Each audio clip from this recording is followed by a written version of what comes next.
Shabbat Shalom. Our scripture reading for today is Isaiah chapter 25, verses 1 and 4. O Yahweh, you are my Elohim. I will exalt you. I will praise your name, for you has done wonderful things. Your counsels of old are faithfulness and truth. For you has been a strength to the poor, a strength to the needy in his distress, a refuge from the storm, a shadow from the heat, when the blast of the terrible ones is as a storm against the wall. Shabbat Shalom, family. Our selection today is Been in the Storm So Long.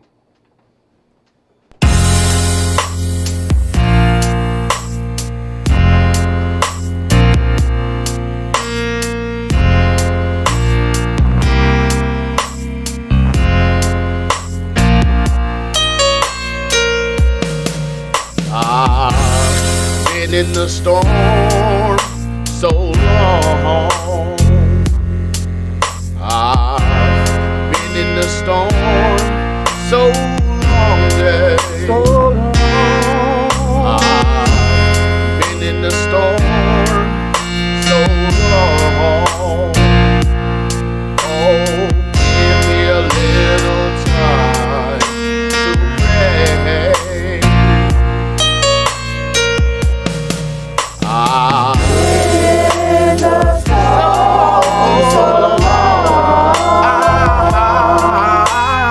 been in the storm so long. Yeah. Been in the storm so long. Just give me a little time, Yahweh.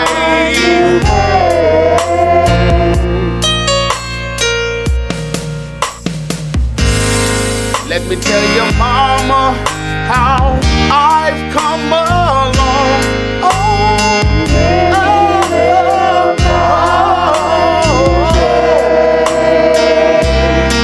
With the hung down head and aching heart. Yeah.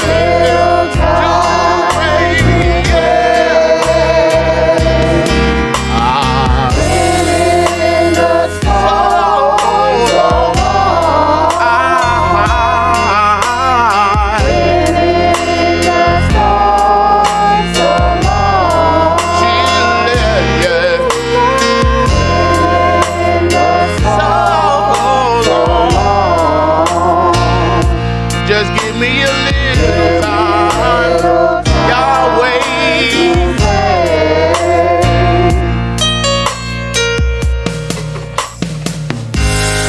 When I get to Zion, I'll take my seat.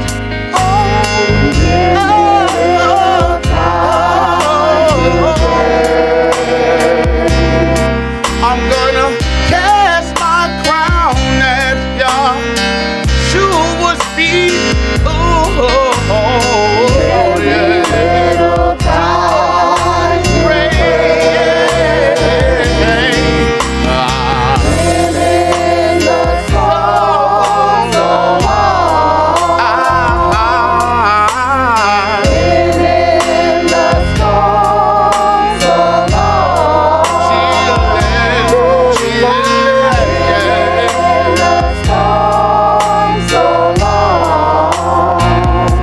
Just give me a little time, Yahweh.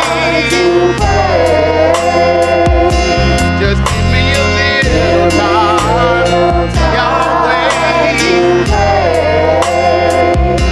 Please give me a little time.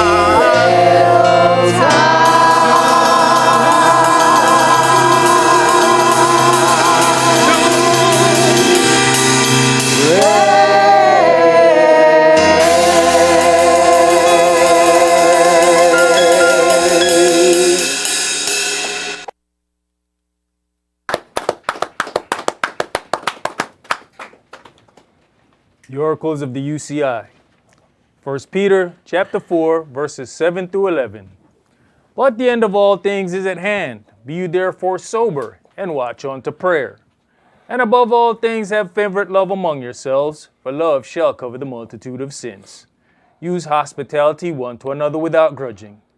As every man has received the gift, even so minister the same one to another as good stewards of the manifold grace of Elohim. If any man speak, let him speak as the oracles of Elohim. If any man minister, let him do it as of the ability which Elohim gives, that Elohim in all things may be glorified through Yahshua the Mashiach, to whom be praise and dominion forever and ever. Amen. Ephesians chapter 4, verses 29 through chapter 5 and verse 4. Let no corrupt communication proceed out of your mouth, but that which is good to the use of edifying, that it may minister grace unto the hearers. And grieve not the Holy Spirit of Elohim, whereby you are sealed until the day of redemption. Let all bitterness and wrath and anger and clamor and evil speaking be put away from you with all malice. And be you kind one to another, tender-hearted, forgiving one another, even as Elohim for Yahshua's sake has forgiven you. Be you therefore followers of Elohim, as their children, and walk in love, as the Mashiach also have loved us, and has given himself for us an offering and sacrifice to Elohim for a sweet-smelling savor. But fornication, and all uncleanness, or covetousness, let it not be once named among you as becomes saints. Neither filthiness, nor foolish talking, nor jesting, which are not convenient, but rather given of thanks. Ecclesiastes chapter 5, verses 1 and 2. Keep your foot when you go to the house of Elohim, and be more ready to hear than to give the sacrifice of fools, for they consider not that they do evil. Be not rash with your mouth, and let not your heart be hasty to utter anything before Elohim. For Elohim is in heaven, and you upon earth. Therefore, let your words be few. Exodus chapter 23, verses 20 and 21. Behold, I send an angel before you to keep you in the way, and to bring you into the place which I have prepared. Beware of him, and obey his voice. Provoke him not, for he will not pardon your transgressions, for my name is in him. Revelations chapter 3, verses 20 through 22. Behold, I stand at the door and knock. If any man hear my voice and open the door, I will come in to him and will sup with him, and he with me. To him that overcomes will I grant to sit with me in my throne, even as I have also overcame and am sat down with my Father in his throne. He that has an ear, let him hear what the Spirit saith unto the churches. All right, Shabbat Shalom, Shabbat Shalom. which is peace on Yahweh's holy Sabbath day. Welcome to another holy convocation that Yahweh has enjoined unto us here in Stone Mountain, Georgia. Even as we read our oracles, and these are things that we go over and over. Sometimes it's the things that we go over the most that we end up having the least amount of understanding because we just get normalized to it. But one of the things that was instituted for Israel and for Moshe directly, there's an angel to lead you in the way. Do not provoke him. We know about the angel that was to lead Israel in the way in that time. Do we see the angel that is directing us? That angel keeps you out of bad doctrine. Do we then go against the angel at every point in turn that the angel is trying to steer us off? But then we are creatures of habit. We get accustomed to people. We get accustomed to places. We get accustomed to things. So then do we ignore the advice of the angel so that we can stay in the position of where we are? And understand, Yahweh allowed certain things. Even when you talk about the angel that stood in the way to keep the ass from going in the direction. The donkey saw the angel, the man didn't. So do we recognize when a situation appears that was the angel blocking you? That was not just situation and circumstance. It was trying to deter your path. Don't go that way. So then we turn, but then we turn again. And the angel steps back in front of you yet once again. Don't turn that way. You turn, but only to turn back. Now you have put yourself in a position where the angel has to do something to you to keep you in the way. See, we'll read these things about keeping us in the way, not understanding what all has to happen for him to keep you in the way. Sometimes we make that a adversarial situation. Keeping you in the way can be a glorious situation, or it could be one of the most heartbreaking things you've ever gone through. All depends on how you take the misdirection or the redirection from the way that we were trying to go. Today's sermon is entitled When the Jubilee Trumpet Sounds. So what we're going to do is go into these things concerning the spiritual aspect of the Jubilee trumpet and what all that's going to bring. And why do I say that? One of the things we have to deal with is man's dealing with biblical things. You can go out and read things about the kings and queens of the earth and their Jubilee. All they're talking about is 50 years of ruling people. All right? That's their Jubilee. Yahweh's Jubilee has other things contained in it other than you glorifying yourself about 50 years of something. There's an all-out thing. And if you're confused about any of that, just pay attention as you drive down the street now, because you're starting to see all the harvest specials or festivals at the church. So what they do is set up their things so that it coincides or goes in line with Yahweh's feast. So they normalize it with their earthly things. So that was why you're going to always find Easter and Passover together, because they concocted a system that you're not going to find anywhere in this book, by the way.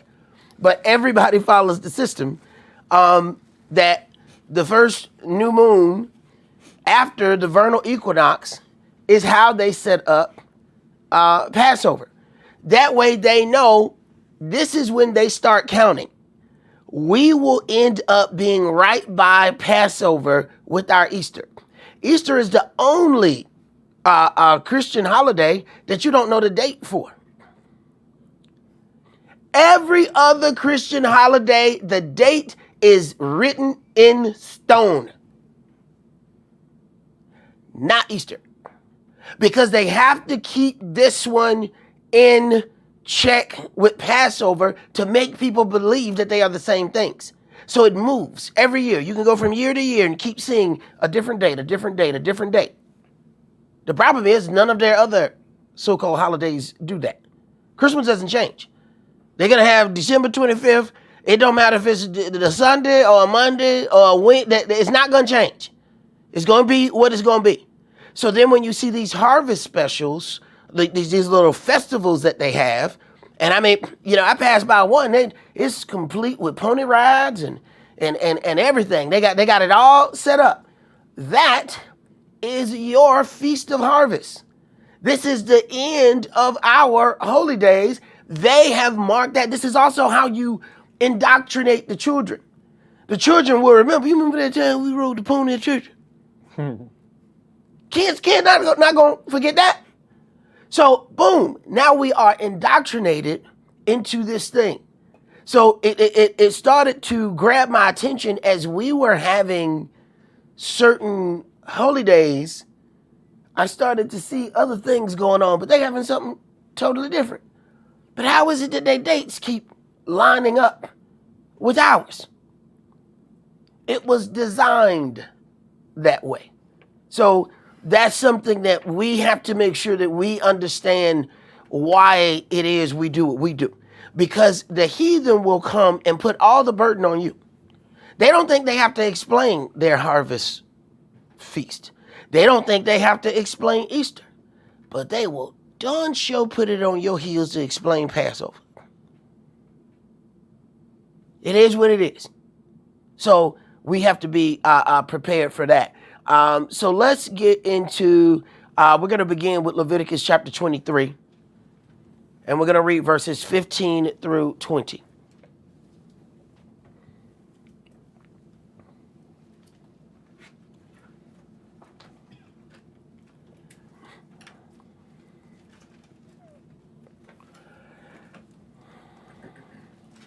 Leviticus chapter 23 and verse 15. And you shall count unto you from the morrow after the Sabbath, from the day that you brought the sheaf of the wave offering, 7 Sabbaths shall be complete. Even unto the morrow after the 7th Sabbath shall you number 50 days, and you shall offer a new meat offering unto Yahweh. And this is one of the reasons why we tell people, stay in the law, stop trying to read all these fantastical books, because you have all of these people that after they read the book of the luminaries, now all of a sudden they have a moving Sabbath, they have all of these things. Here's my problem. Once I get with your moving Sabbath, now we have a problem. 7 Sabbaths, 7 times 7 is 49. The next day is 50. I now have a problem with a whole set of holy days now. And we're talking right off the rip, because we're beginning with Passover. Next thing is Feast of Unleavened Bread. So we're right in the middle when we're getting ready to count our what they call Pentecost, our Feast of Weeks. We got a problem. How does your moving Sabbath give me 50 days? 7 times 7 give me 49. That's what my math teacher told me. I can do 7 times 7 in any room. It still come up 49. But when I deal with those moving Sabbath people, they got number zeros. I ain't never heard of a day 0. So whenever somebody gives you them fantastical things, tell them they can keep the Lord of the Rings books. All you want is to stay over here where Yahweh keep us in line. 7 times 7 give me 49. I can go back to that every time. Because we're not just going to have a problem here. You're going to have a problem on a bigger scale. So whenever you get one of those fantastical books and it makes you question something in the law, grab that book and throw it. Go ahead. You shall bring out of your habitations 2 wave loaves of 2 tenth deals. They shall be of fine flour. They shall be baken with leaven. They are the first fruits unto Yahweh. The first fruits of Yahweh is Israel, and they are baking with leaven. He is even at this point accepting you with your sin. Go ahead. And you shall offer with the bread 7 lambs without blemish of the first year, and 1 young bullock, and 2 rams. They shall be for a burnt offering unto Yahweh, with their meat offering and their drink offerings, even an offering made by fire of sweet savor unto Yahweh. Then you shall sacrifice 1 kid of the goats for a sin offering, and 2 lambs of the first year for a sacrifice of peace offerings. And the priest shall wave them with the bread of the first fruits for a wave offering before Yahweh, with the 2 lambs. They shall be holy to Yahweh for the priest. All right. Now let's go to Acts chapter 2. So that's 7 times 7. This is why our Feast of Weeks or Pentecost ends up being on the night before, of course, because we're going to celebrate our Saturday night. Sunday morning church is going to celebrate theirs on Sunday. But when you get right down to it, most of their Pentecost lined up directly with ours year by year. But the only way to do that is to count 7 Sabbaths from the day that you brought the wave offering or the offering of first fruits. Then the very next weekly Sabbath, you count from there. That means they knew when Passover was. They know when Feast of Unleavened Bread was. They actually knew when the Sabbath was because they counted 7 of them. Because if they thought Sunday was the Sabbath, then their Pentecost should have been Monday. It's the day after. It's 7 Sabbaths plus 1. 7 times 7, 49. Next, 50. The 50th day should have been the next day. If they thought Sunday was the Sabbath, their Pentecost would always be on Monday. This is how you backtrack. You got to throw a lie in reverse. See, sometimes if you keep going forward with a lie, it's hard to remember. No. Throw the lie in reverse. When you throw it in reverse, you start saying, whoa, hold on. Checkpoint. Now, if this equal this, see, this is how you teach always caught you cheating. If this equal this, tell me how you got that.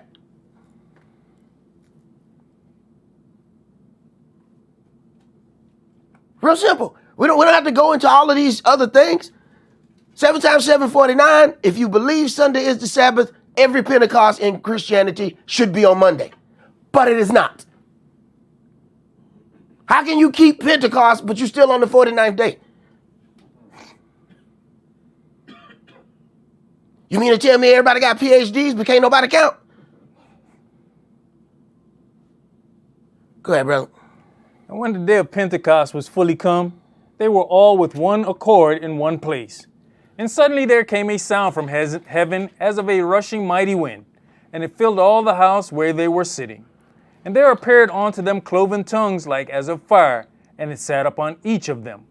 And they were all filled with the Holy Spirit, and began to speak in other languages. Now, when you get right down to this, it matters when you get start talking about this count, because all of these people are being gathered from other places. If they have a different counting system, they're not going to be able to gather at the same time. They're not coming from the same place. That means there has to be a uniform count for them to be able to get back. And they're coming from these other places to get here. And there's something special that's happening here. Imagine if you get there and it's all everything done. So what happened, man? The Spirit came through here and just gave everybody gifts. What happened? What were you? I was on day 0. Go ahead. As the Spirit gave them utterance. And there were dwelling at Jerusalem Yehudis, devout men, out of every nation under heaven. Uh-huh. Now when this was noised abroad, the multitude came together, and were confounded, because that every man heard them speak in his own language. All right, so they have been away so long, they know different languages. But they still know how to count. You see one thing that's universal? Count. Don't matter what language they speak. Count is still the same. If you got a Spanish guy, a German guy, and an Arab, and they both punch you in the face 2 times, how many times did you get punched in the face? Did it change because the Arab punched you in the face? Did it change if the German punched you in the face? You still got the same amount of lumps in your head. It didn't change because they didn't hit you in a different language. Now, they might have said something different when they punched you. Nonetheless, same amount of punches. Go ahead. And they were all amazed and marveled, saying one to another, Behold, are not all these which speak Galileans? And how hear we every man in our own language, wherein we were born? Parthians and Medes and Elamites, and the dwellers in Mesopotamia, and in Judea and Cappadocia, in Pontus and Asia, Phrygia, Pamphylia, in Egypt, and in parts of Libya about Cyrene, and strangers of Rome, Yehudis and proselytes, Cretes and Arabians. We do hear them speak in our language the wonderful works of Elohim. Right. Now, one of the things that people will push to you and say, if you don't know Hebrew, you can't be a Hebrew. Well, we found a problem right in the front of the New Testament. We found a problem right here. So were they all not Hebrews? Because they sure didn't speak it. Why didn't they just make it all Hebrew? Why didn't, the whole gift of the cloven tongue, why didn't it just make everybody, no matter what they spoke, make it turn into Hebrew and then everybody hear Hebrew? Why didn't he do that? You have to really ask yourself that question. Why was the gift allowing everybody to still speak the language that they spoke, yet understand? Why didn't he turn it all to Hebrew? See, timing means something. There's going to be one pure language at the end. What happened if he does that now? Timing means everything. You can do the right thing at the wrong time, get yourself killed. See, people start dealing with ending things at the wrong time. So you got a whole bunch of people. You better learn Hebrew. You better learn Hebrew. You better learn Hebrew. You better learn this. You better learn that. Tell that to them. Because they got a gift that allowed them to do all of these things. And even if I only know Hebrew, that does not help me with the brother who speaks Spanish. That does not help me with the brother that speaks Arabian. That does not help me with the brother that speaks German. It doesn't help me with all those other brothers. That only helps me. So is the gift about you, or is the gift about Israel as a unit? Go ahead. And they were all amazed and were in doubt, saying one to another, "What meaneth this?" Others mocking said, "These men are full of new wine." And that's Israel for you. As soon as we don't understand something, you got to be drunk. Go ahead. But Cephas, standing up with the 11, lifted up his voice and said unto them, "You men of Judea, and all you that dwell at Jerusalem, be this known unto you, and hearken to my words. For these are not drunken as you suppose, seeing it is but the 3rd hour of the day. But this is that which was spoken by the prophet Joel. And it shall come to pass in the last days, says Elohim, I'll pour out my spirit upon all flesh, and your sons and your daughters shall prophesy, and your young men shall see visions, and your old men shall dream dreams. And on my servants and on my handmaidens I'll pour out in those days of my spirit, and they shall prophesy." So then at this keeping of the 50th day, there is an outpouring of the Spirit. Go ahead. "And I'll show wonders in heaven above, and signs in the earth beneath, blood and fire and vapor of smoke. The sun shall be turned into darkness, and the moon into blood, before that great and notable day of the Adonai come. And it shall come to pass that whosoever shall call on the name of the Adonai shall be saved." All right. So I want to go to Leviticus chapter 25 now.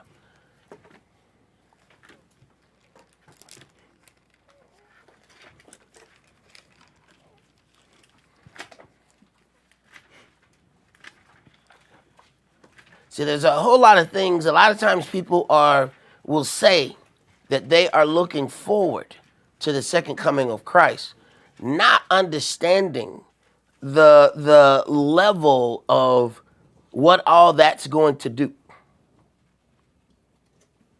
Leviticus chapter 25, and let's start that at verse 8. "And you shall number 7 Sabbaths of years unto you, 7 times 7 years. And the space of 7 Sabbaths of years shall be unto you 49 years. You see, same math. So we took the same math from the days, and now they have moved to years. But it's the same method. So if I then go into my count of the luminaries, how many years does it take to get to 49 years? Do we have a year 0? You have to get out of these strange books that allow you to walk away from the law that was given unto us.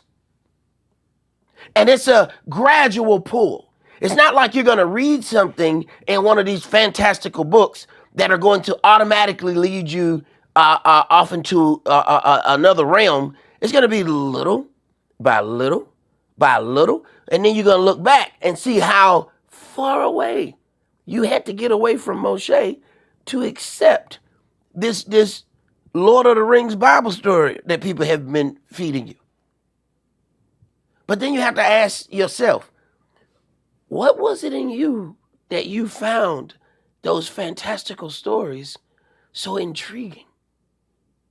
Why was it so, amazing for you to hear what the monkey said to the coyote? If you find that out, you might find out how you got pulled off, and you might be able to fix that to make sure it doesn't happen again. See, it says at some point, there's going to be peace between animals. I said myself, I can't wait to get a lion. But see, I'm not going to do that before it's time. See, those people end up on the news. Those people end up on the news. See, it says a lion and a lamb shall sit down together. Don't do that today. You're going to be missing a lamb. He was like, where is my lamb? That thing was delicious. See, timing means everything. Go ahead. "Then shall you cause the trumpet of the Jubilee to sound on the 10th day of the 7th month. In the day of atonement shall you make the trumpet sound throughout all your land." All right. So from there, we're going to hold your place right there because we're going to come back. I want to go to Numbers 10 so that we deal with these things of the trumpet.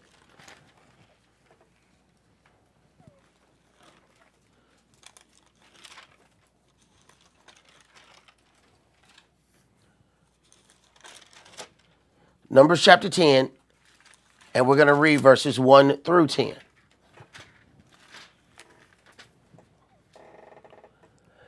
And Yahweh spake unto Moshe, saying, Make you 2 trumpets of silver, of a whole piece shall you make them, that you may use them for the calling of the assembly and for the journeying of the camps. So when we talk about these things about the trumpet has a purpose. It has reasoning behind it. We know that the voice of Yahweh has the sound of the trumpet in it.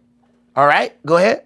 And when they shall blow with them, all the assembly shall assemble themselves to you at the door of the tabernacle of the congregation.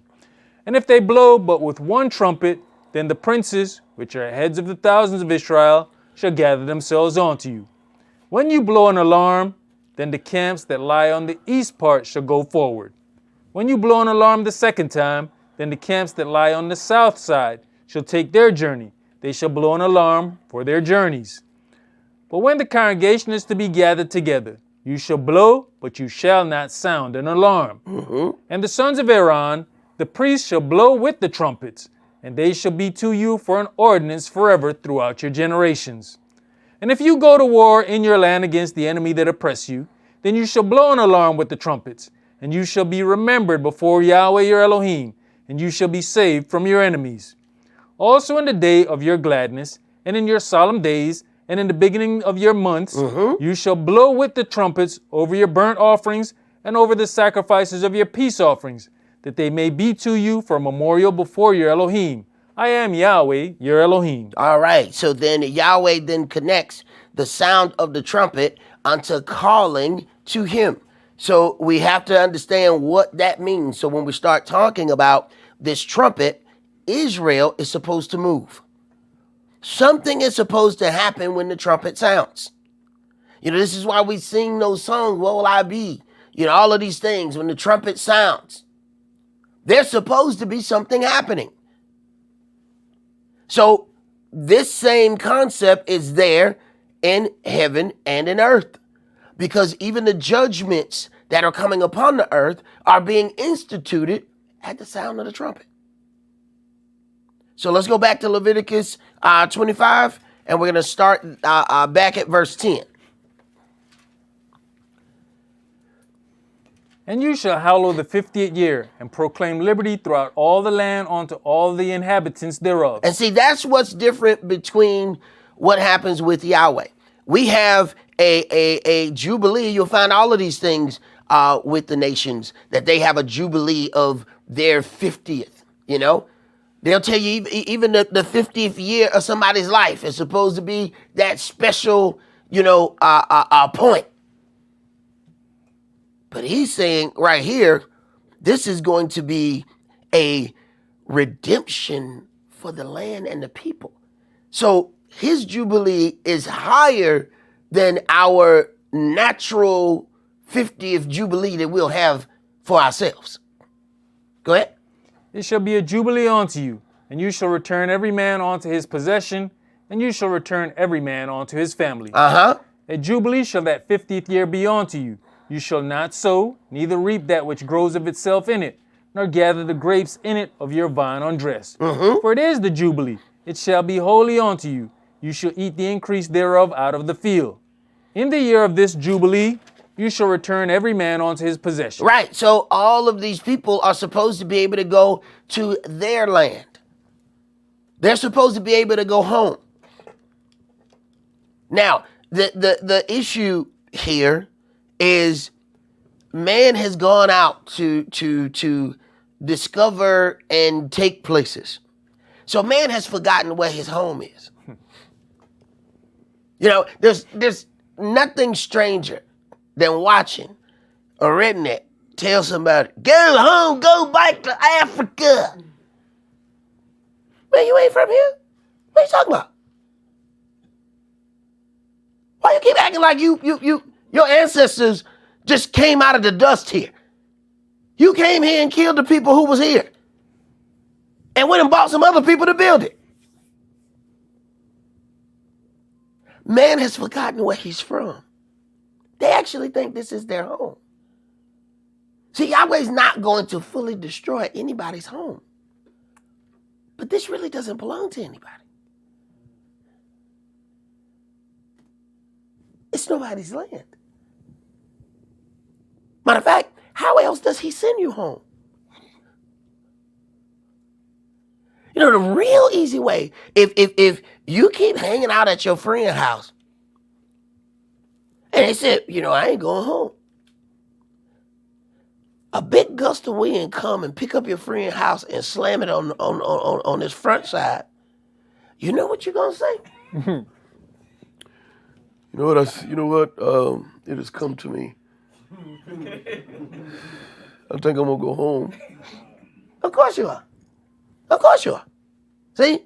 He ain't got to do all that persuading. He ain't got to do all of that. No. All I got to do is stand up. You have no choice but to go home. Go ahead. And if you sell aught unto your neighbor, or buy aught of your neighbor's hand, you shall not oppress one another.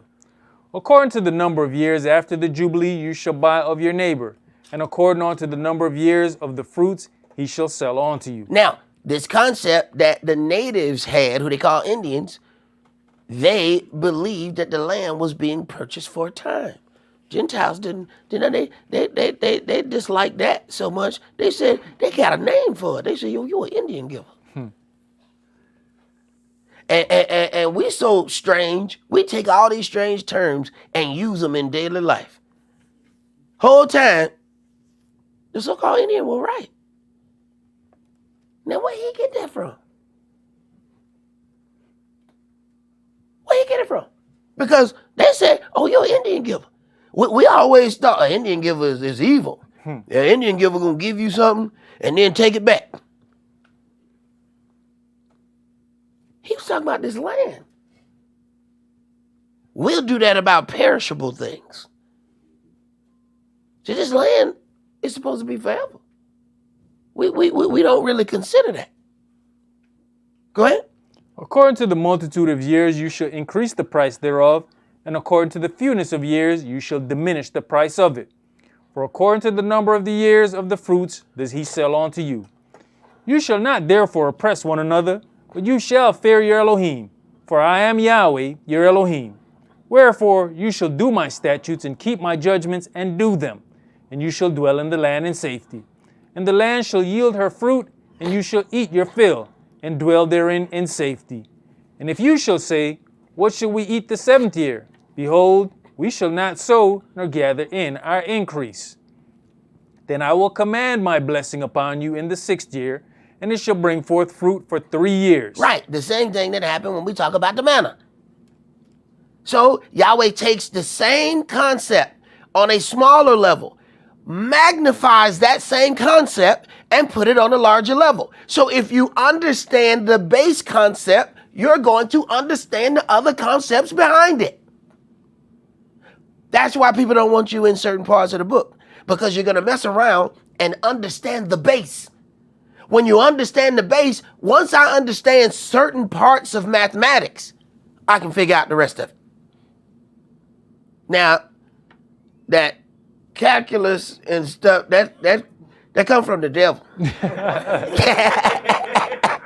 I don't know what demon spawn created such an atrocity. But you can understand it as long as you keep doing it. Stop doing it for 26 days. You are the dumbest calculus student on the face of the planet. It'll leave your mind just that quick. You got to be doing some of this stuff over and over. But these base things, I ain't never forgot how to count. I never forgot how to multiply and divide, add and subtract. I got that. So you get the base. When somebody tries to run game on you, instead of trying to understand the new concept that they're trying to give to you, go back to your basics and you can say, oh, no, you didn't give me the right amount of change. Because, the slickster, they be talking with the hands and they be doing all this right there. And before you know it, they done left with your money and their money. You know what I'm saying? And you figured out that they going, hey, he didn't just get my change. He got my everything. Right. But if you stay on the basics, they can throw all these games.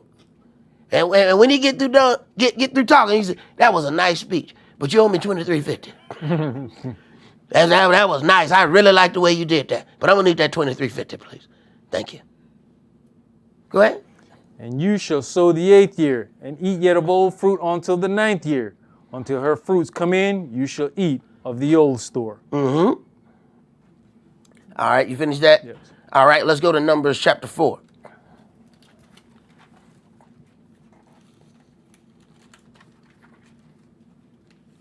So the same concept that Yahweh brought for the manna, he then does this on a yearly basis. So once we understand that one concept, we see that that concept moves or grows on another level. So then we have the Jubilee naturally. If we understand the base concept, then we're going to understand the spiritual concept, which is the magnified form of that. So yeah, we got a Jubilee, the natural one. But then we got to understand that there's going to be a magnified version of that. Just like he does with these other things. He has 50 in days. He has 50 in years. So we're going to see how these things do what they do. Let's go to Numbers 4, and we'll start that at first, verse 1. And Yahweh spake unto Moshe and unto Aaron, saying, Take the sum of the sons of Kohath from among the sons of Levi, after their families, by the house of their fathers, from 30 years old and upward, even until 50 years old, all that enter into the house to do the work in the tabernacle of the congregation. Right, and you're going to find that these things are broken down into several levels.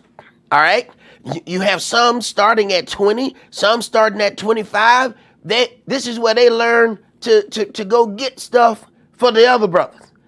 Around 30, they can officially take a charge, but there's still a level in that. Go ahead. This shall be the service of the sons of Kohath in the tabernacle of the congregation, about the most holy things. And when the camp sets forward, Aaron shall come, and his sons, and they shall take down the covering veil, and cover the ark of the testimony with it, and shall put thereon the covering of badger skins, and shall spread over it a cloth wholly of blue, and shall put in the staves thereof. And upon the table of showbread they shall spread a cloth of blue, and put thereon the dishes, and the spoons, and the bowls, and covers to cover withal, and the continual bread shall be thereon. And they shall spread upon them a cloth of scarlet, and cover the same with a covering of badger skins, and shall put in the staves thereof. And they shall take a cloth of blue, and cover the candlestick of the light, and his lamps, and his tongs, and his snuff dishes, and all the oil vessels thereof, wherewith they minister unto it. All right, so we're talking about the vessels that are being used for service. Just like we have the menorah, we have the incense, we got the candles, we have the altar. These things are to be dealt with by certain individuals in a certain manner. Go ahead. And they shall put it and all the vessels thereof within a covering of badger skins, and shall put it upon a bar. And upon the golden altar they shall spread a cloth of blue, and cover it with a covering of badger skins, and shall put to the staves thereof. And they shall take all the instruments of ministry, wherewith they minister in the sanctuary, and put them in a cloth of blue, and cover them with a covering of badger skins, and shall put them on a bar. And they shall take away the ashes from the altar, and spread a purple cloth thereon. And they shall put upon it all the vessels thereof, wherewith they minister about it, even the censers, the flesh hooks, and the shovels, and the basins, all the vessels of the altar. And they shall spread upon it a covering of badger skins, and put to the staves of it. And when Aaron and his sons have made an end of covering the sanctuary, and all the vessels of the sanctuary, as the camp is to set forward, after that the sons of Kohath shall come to bear it. But they shall not touch any holy thing, lest they die. These things are the burden of the sons of Kohath in the tabernacle of the congregation. Right, so then one group can't turn around and do the things that the other group does. Just by saying, I'm a priest. You got to know your role in the priesthood. What is your specific duty? Go ahead. And to the office of Eleazar the son of Aaron the priest pertains the oil for the light, and the sweet incense, and the daily meat offering, and the anointing oil, and the oversight of all the tabernacle, and of all that therein is, in the sanctuary and in the vessels thereof. Right, so then we can look at this just like our various departments that we have. One department cannot overshadow another. Well, I don't feel like doing this, so, I don't understand why we even have this. Believe it or not, we've actually had people that said, why do we even have to have a choir? Now I want y'all to rattle that around in your thought process. What kind of demonic spirit would lead that to come out of your mouth?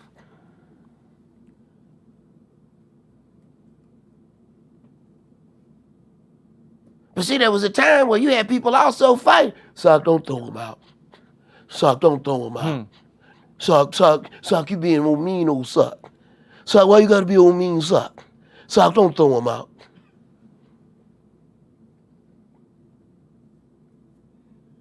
You gotta know when some stuff gotta go. It says you bring that cursed thing in your house, you leave it in there, you're gonna be a cursed thing just like that thing you brought in there. What would make something utter that out of its mouth? Either it or a demon was talking through it. And began to convince other people of that thought. Go ahead. Brother, I was kind of looking at this thing where you see you got these cloths and then the badger skin at the end. I'm like, why is this badger skin? Why is it the last outer covering? Just to realize, you're looking at water protection, water repelling with that badger skin being the last thing going over it. Verse 17, and Yahweh spake unto Moshe and unto Aaron, saying, cut you not off the tribe of the families of the Kohathites from among the Levites, but thus do unto them, that they may live and not die. When they approach unto the most holy things, Aaron and his sons shall go in, and appoint them every one to his service and to his burden. But they shall not go in to see when the holy things are covered, lest they die. And Yahweh spake unto Moshe, saying, take also the son of the sons of Gershon throughout the houses of their fathers by their families. So then as this is being separated by the sons, the lineages are now getting their prospective duties. So when people walk around and they say, well, I'm from this tribe. Bro, we don't know what tribe we from. See, while they're running off at the mouth about this tribal thing, understand, there's house breakdown as to where you work in the temple. So how far are you going with your tribe chart? Because if you going that deep with your tribe chart, then you're supposed to have a specific job. Now, let's go ahead and get a little bit deeper into that. The way they got the twisted tribe chart, right? We got a tribe in this country, a tribe in this country. All right, come on. All right, come with me. Common sense, not that common. All right. So if this tribe take down the bowls and spoons, and this tribe put up the walls, how the hell they gonna be in different countries?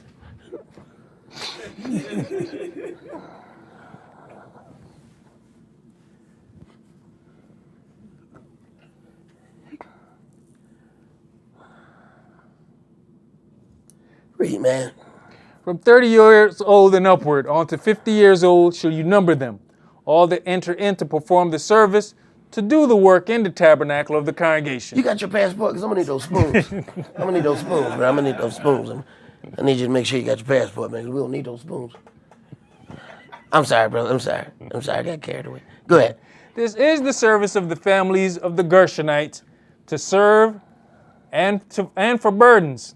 And they shall bear the curtains of the tabernacle and the tabernacle of the congregation, his covering and the coverings of the badger skins that is above upon it, and the hanging for the door of the tabernacle of the congregation, and the hangings of the court, and the hanging for the door of the gate of the court, which is by the tabernacle and by the altar round about, and their cords, and all the instruments of their service, and all that is made for them, so shall they serve.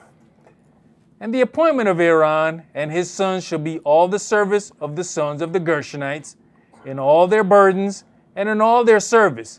And you shall appoint unto them in charge, appoint unto them in charge all their burdens.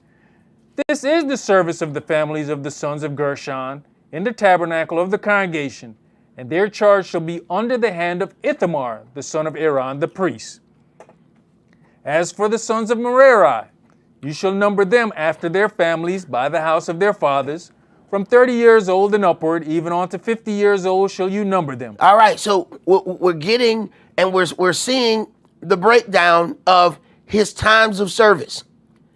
30 to 50, all right? Starting at 30, ending at 50. But understand what ending is. This is a level, all right? Because you got people living up to 100. Are they not doing anything from 50 to 50? From 50 to 100? So are they sitting down for 50 years? No. This thing happens in levels. They're just not doing the physical work at that point. So you begin to see how the levels in the priesthood goes. But then you find people who want to skip those levels.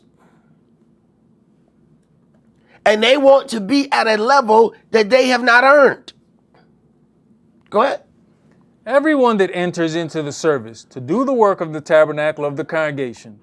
And this is the charge of their burden, according to all their service in the tabernacle of the congregation, the boards of the tabernacle, and the bars thereof, and the pillars thereof, and the sockets thereof, and the pillars of the court round about, and their sockets, and their pins, and their cords, with all their instruments, and with all their service. And by name you shall reckon the instruments of the charge of their burden.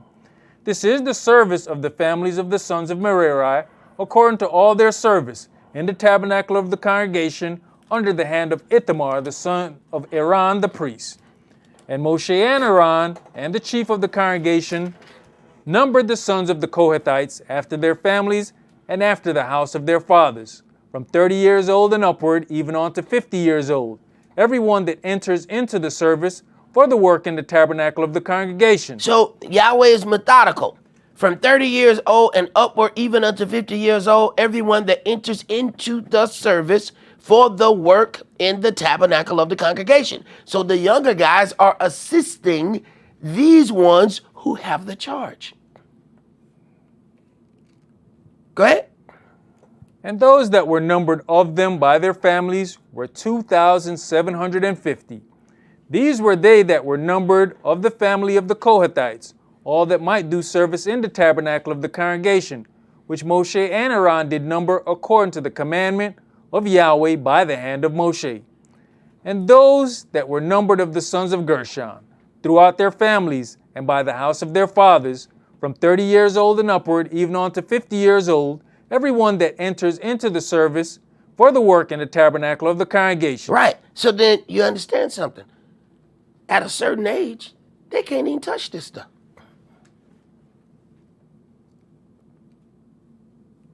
They're going to get tools. They're going to do things like that. When there's certain times to go in, oh, that's that. All right, there you go. We got that right there. So then these guys ain't going from here to going all the way down the street. Now somebody going to go down the street, bring that, and put it to the door. Then they're going to go to the door and get it from the door. Go ahead. And then we just read that just going to look at something that ain't in your... Hey. Could cause you death. Right. Then we have people always want to get in your office. Man, we had people want to get in my office. They wanted to get the study sheets. I'd like to see how Esaac put his class together. But then later on, you see those people trying to put together a shindig at their own house to start their own gathering. So they wanted our notes so they can go. For some reason, man, we them people. Well, folks just come in and just sit down and, try to mimic everything that we do so they can go off and do their own thing. Hell, you could have asked me. I would have told you. You didn't have to come in here and, and sit by the, the media room door and keep peeking in. I was like, bro, what the hell you keep looking in there for? Ain't nothing magical in there. It's a mixer and a monitor. I mean, we got some other things in there, but if you want a tour, I'd help you. Go ahead, brother. Yeah, but the sad thing about it is, even if you got the notes, because even the brother that read for New Moon, He had the scriptures and everything ahead of time. At the end, he said, brother, I was looking at this, but I didn't see where you were going to go. That's the whole point. You can give somebody all your notes. Exactly. That don't mean you can. Right. I can email all these to that dude right now. He gonna be more confused after I send it to him than he was before he got it. Go ahead. Verse 40. Even those that were numbered of them throughout their families by the house of their fathers were 2,630. These are they that were numbered of the family of the sons of Gershon, of all that might do service in the tabernacle of the congregation, whom Moshe and Aaron did number according to the commandment of Yahweh. And those that were numbered of the families of the sons of Merari, throughout their families by the house of their fathers, from 30 years old and upward, even on to 50 years old, everyone that enters into the service for the work in the tabernacle of the congregation. So this is why when we look at certain things, it says, when it gives the lineage of Yahshua, it says, and he was supposed as 30 years old. Why? At 30 years old, now you can enter in to do the service. But there's still a level when you enter in. But now, that's why the baptism had to happen at a certain point. You'll find we can read things where it says he was 12 years old talking to people, and they were astonished at how this little boy understands these things. You didn't find that boy going in there turning over no tables at 12, though, did you? We wouldn't have had no Yahshua would have ended right there at 12. He wouldn't have lasted long enough to get to 30. There ain't no little boy coming in there. See, that's what people don't understand, the respect level. You got some little boy, some little baby boy running off at the mouth. You're going to get yourself killed. He knew, oh, no. There's levels of what. So you don't find the 12-year-old Yahshua doing the same thing that 30-year-old Yahshua. Oh, no, now I got the right to enter in. See, now I got the right to work for my Elohim. At 12, he would just have a conversation. See, people need to learn what stage are you in. At least you come in, turn over the table, and find out, little baby, you just got on diapers. You got on the spiritual pull-up. Is what you got on. Matter of fact, I smell something. I think you just used it on yourself. Yeah. You got to know where your level is. Let's go, Yohanan chapter 8. John chapter 8. And we're going to start at verse 39. You're not doing Numbers 8. Numbers 8. All right, skip Numbers 8? Yep. All right, go to Numbers 8 first. Appreciate that. Yo. And we just got a couple verses out of that. Numbers 8, we're going to read verses 23 through 26. And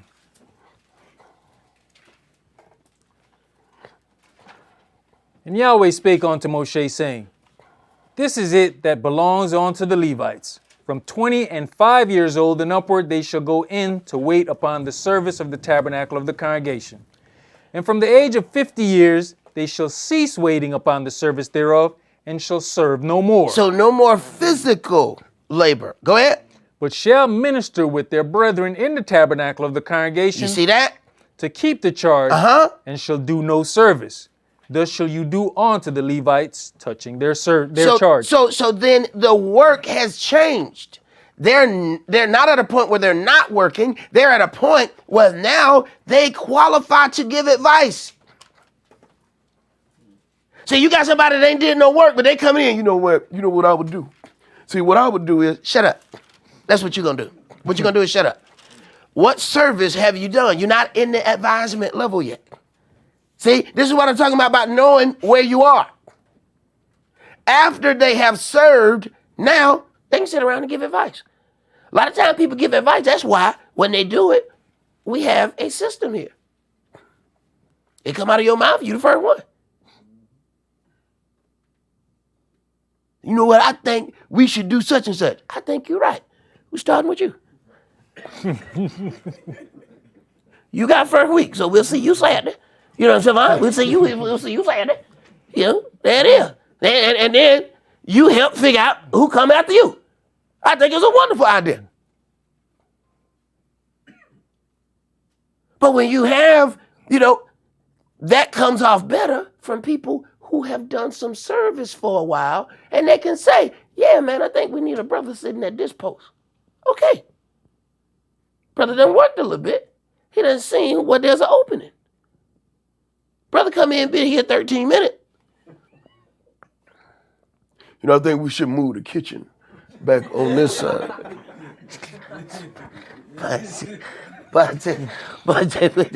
Boy, what? Yeah, go ahead, brother. Yohanan chapter 8 and verse 39.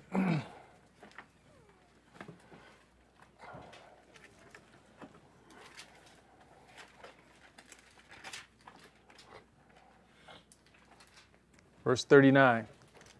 They answered and said unto him, Abraham is our father.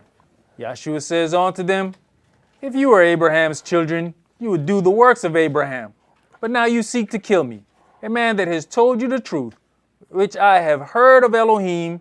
This did not Abraham. You do the deeds of your father. Then said they to him, we be not born of fornication. We have one father, even Elohim. Yahshua said unto them, If Elohim were your father, you would love me. Now, this throws people. If Elohim were your father, you would love me. Why? Because we have the same doctrine. We keep trying to figure out who Elohim's enemies are. You're trying to figure out who your enemies are. You need to first see where you are standing and see if you are standing in the right place. Then look at what's coming against you. It's not that difficult. But you got to be honest about where you're standing. Go ahead. For I proceeded forth and came from Elohim. Neither came I of myself, but he sent me. Why do you not understand my speech? Even because you cannot hear my word. Right. No matter what he says, they're not going to be able to hear them because it's not spiritually given unto them. So you can go and pound the pavement and pass out pamphlets. You will get people who will come in the door who still don't hear. They won't understand this word. They'll be here. But they won't be called of Yahweh. We're talking about the word in flesh is talking to men and they still can't hear. Come on, man, you can't get no deeper than that. You telling me that the word was turned into flesh and then the flesh spoke the word, but the people still couldn't hear it? If you can't hear Yahshua's teaching, what can Esaac ben Israel tell you and you couldn't hear from Yahshua? Boy, stop. Go ahead. You are of your father the devil, and the lust of your father you will do. He was a murderer from the beginning, and abode not in the truth, because there is no truth in him. When he speaks a lie, he speaks of his own, for he is a liar, and the father of it. And we know, even if you've been reading any of those things they say about, Beyonce, if she like a song, she just take it. You know what I'm saying? But the way that works is you got to pay them people who made that song first. You got to pay them people royalties. All right, now Lucifer invented lying. You know what I'm saying? You think you can just tell a lie. You know what I'm saying? But you know what? He owned that. You know what I'm saying? That's his lie. You know what I'm saying? He invented lying per se. He got the patent on lying. So when you decide to lie, you got, how you doing? I'm going to need to get that. Because, you use my invention. I invented lies and you just told one. So how are we going to do this payment? Well, I don't know what the payment is. You probably should have asked before you lied. Hey, who does something and then asks the price? You did that to yourself. You should have checked what the price was. Did you go off into the restaurant and say, give me the best steak in the house? And they come back and say, sir, that's $100. Ah! Hey, you should have probably checked to see how much that steak cost before you ordered it. He charged for his stuff. It's the way of the world. You're going to pay for that. Now, how much you going to pay for that? And this is what's going to make it feel real unfair to you. The price changes. Hey, man, what to tell you, man? Hey, it's a bull market. I don't know what to tell you. Look, man, the price of lies going up, brother. I don't know what to tell you. I don't know what to tell you. And you know, it feels unfair when you be like, but he lied and he only paid $2. You charged me $2,000 for that lie I told. Supply and demand, brother. Supply and demand. It's what it is. Go ahead. Verse 45. And because I tell you the truth, you believe me not. Which of you convinced me of sin? And if I say the truth, why do you not believe me? He that is of Elohim hears Elohim's word. Right. So you can hang out with people, you can talk to people, you can do all of those things. They are only going to be able to go as far as Yahweh allows them. You're not convincing anybody. You are doing a service. You plant and you move. It is not your job to try to figure out if it's fertilized, if it's watered, if it comes to be. That ain't your job. If Yahweh does not open up their ears, you can say whatever that is that you want to say. You can come up with the most immaculate speech. I mean, the scripture can roll off your tongue eloquently. But that don't mean nothing. If he hasn't activated their ear, your words have fallen to the ground. This is why we can't take personal connection in trying to recruit somebody. Speak the word and move. Go ahead. You therefore hear them not, because you are not of Elohim. Then answered the Yehudis and said unto him, Say we not well that you are a Samaritan and has a devil? Yahshua answered, I have not a devil, but I honor my Father, and you dishonor me. Right. If they have called Yahshua a devil, what you think they're going to call you? Go ahead. And I seek not mine own glory. There is one that seeks and judges. Verily, verily, I say unto you, if a man keep my saying, he shall never see death. Then said the Yehudis unto him, Now we know that you have a devil. Abraham is dead, and the prophets, and you say, if a man keep my saying, he shall never taste of death. Are you greater than our father Abraham, which is dead, and the prophets are dead? Who make you yourself? Yahshua answered, If I honor myself, my honor is nothing. It is my Father that honors me, of whom you say that he is your El. You say he is your El. See, but your actions prove who your father is. See, you can't pick your father naturally, but you can spiritually. You can pick the adversary of the devil gonna be my daddy today. Why? Because I'm gonna do his work. So you liberated yourself from Yahweh and got yourself adopted by the adversary of the devil. Why? So you can do his deed. This is how you pick who your spiritual father is. Go ahead. Yet you have not known him, but I know him. And if I should say I know him not, I shall be a liar like unto you. Now, this is pretty harsh now. You know, these some people with rank who he talking to. And he just calling them liars and devils. But he wasn't 12 years old. Understand now. Because this is already hard for them to take.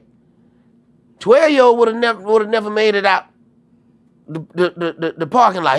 They'd have found him by the donkeys. Go ahead. But I know him and keep his saying. Your father Abraham rejoiced to see my day, and he saw it and was glad.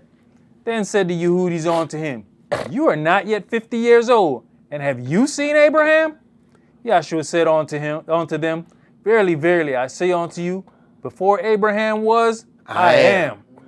Then took they up stones to cast at him.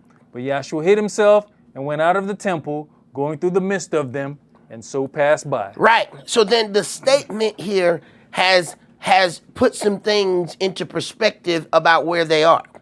You are not yet 50 years old. What happened? You are not at the level of advisement. See, you work first. So at 30 years old, Yahshua just now has the ability to do works inside the sanctuary. Now he coming in advising. They like, oh no, bro. No, bro. You got mixed up. You know what I'm saying? You just got in here yesterday. You know what I'm saying? You coming up in here and then you want to discuss doctrine? I tell you what you need to do. Go over there and move those spoons. All right?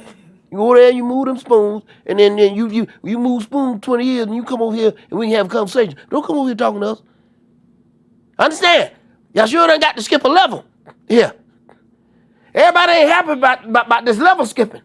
Right, that's happening at this point. And you just walked in here, and you ain't been studying with us. I don't know where you've been studying at, but you've been studying somewhere, because you know some stuff. But you coming in here on an advisement level, and you ain't put in the work. So they have indignation with him based on this. But even he had to wait on his ministry. Okay? He had to wait until that point of baptism so that spirit can enter into that body. I want you to read go to the next graphic, and we're going to read Leviticus 19. I don't want y'all to go to it because it's going to be real quick. Read Leviticus 19 and verse 32. You shall rise up before the hoary head and honor the face of the old man and fear your Elohim. I am Yahweh. So then there's a respect level that's automatically there for an elder man.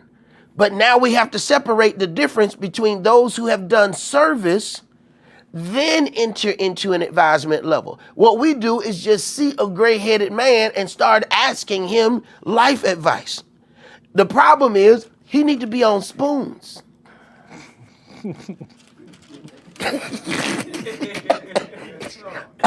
Okay? And people can't figure out, my whole house got messed up following this man. Right. Because that man should have been on spoons. You was asking that man life advice. He was not at that level. You're asking him life advice, and he's still trying to figure out which color go over the dishes.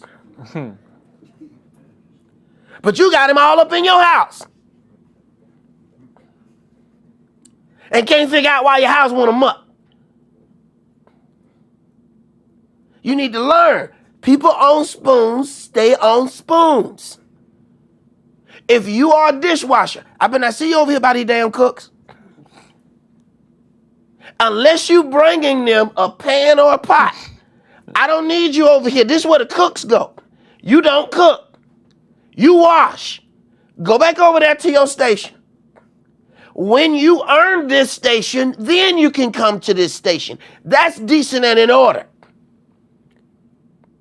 So unless you Yahshua, you don't come right in and go to the advisement level. You on spoons. All right? Understand that. And you find people just giving advice. They just are talking. Excuse me, boo-boo. Spoons. Go ahead, bro. Did you finish that? Yes. Now let's go to Proverbs 16.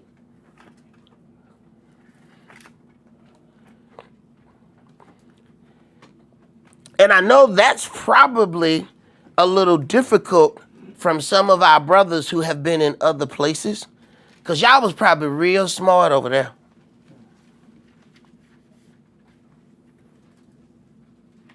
But y'all not at advisement level here. You got to work the spoons. Then you move up to the knives and the snufflers and the basins. Then y'all can start advising. Say y'all came in, y'all say, hey, I've been in the Word 15 years. Yeah, but you've been in the Word you've been in the Word in a smaller place. And I don't mean smaller like the building. I mean smaller like mentally. I'm sorry if that hurt your feelings. You can leave now. I'm sorry. But you got to understand that. There are greater levels of, when you finish kindergarten, you go to another school, right? Do you just stay in kindergarten for 12 years? Okay, so then you got to go to a greater learning environment. All right, when you master all of that, nobody got their masters at high school. They had to go somewhere else. They have gotten as much as they're going to get to that place. You have to understand that. So you don't walk in when you're on your way to try to get your master's, and now you're going to teach the professor. And he's going to tell you the same thing. Hey, so you already got a degree or two already, right? Yeah. Spoons. That was what it was there. You on spoons here. Okay? You got to work your way to get up over here. Don't think you coming in and you sitting right here. No. Go on the spoons and we'll eventually get you up to that point. I'm sorry, brother. Did you have something? Nah, man. I mean, people don't need to get in their feelings, man. Because for me, I just learned something very important right here, man. You know, the word said you got to become a child again, you know, mind, whatever. And what you teaching right now, bro, it just shows how you got to be humble and just be patient, just to get to that level. Like, don't put yourself in a position where you're not ready for that position, or you don't really understand that position. Mm-hmm. You know, it's what's crazy. I would never even think of something. I ran from that old man. I wasn't trying to jump up in this conversation and try to do anything. So it's amazing to me the boldness of people getting into or putting themselves into a situation. For me to get here, Yahweh had to cut off every other road that I had. Because I wasn't trying to sign myself up to teach nobody. He cut off every road. He led me to a 4-way stop, cut off three streets, and then basically, Suck, make a decision. Ain't no decision to make, Yahweh. It ain't but one road. Suck, you so smart. Boy, you so smart. What no choice? None whatsoever. I said, all right, I'll go home. I'm going to teach my family. Anybody want to come can come. And here we are. What no choice. My teacher was dead. And I was the topic of all things wrong. I was assaulted on every other end. But then you find out that was Yahweh. Because Yahweh was driving me out. See, I don't care how much you look for peace here. I don't care how much you try to do this. You ain't gonna find it. Because this ain't what I got for you. You done finished your course right here, bro. And you got to know how Yahweh is dealing with you. That at some point, even doing all of these things, at some point, I'm going to have to go back to spoons. What happened when I get to a higher level? And Yahshua said, all right, this is captain of the 10, 50s, 100s, thousands, 10,000. So you over here. All right, I can deal with this. But over here, I'm on spoons. Understand that? Where we at, brother? Proverbs 16? Yes, sir. And I want you to start that at verse 31. The hoary head is a crown of glory. If it be found. If, you see, that's the biggest part in that verse. It is a crown of glory. So what we do, we see any gray-headed person and we ready to accept direction. If. Go ahead. If it be found in the way of righteousness. He that is slow to anger is better than the mighty, and he that rules his spirit than he that takes a city. The lot is cast into the lap, but the whole disposing thereof is of Yahweh. All right, so then we see that there are magical powers, if you will, that Yahweh has put into 50. All right? But then it has to be done in a certain way. Now, let's go on the next aspect of this. Let's go to 2 Chronicles, chapter 36.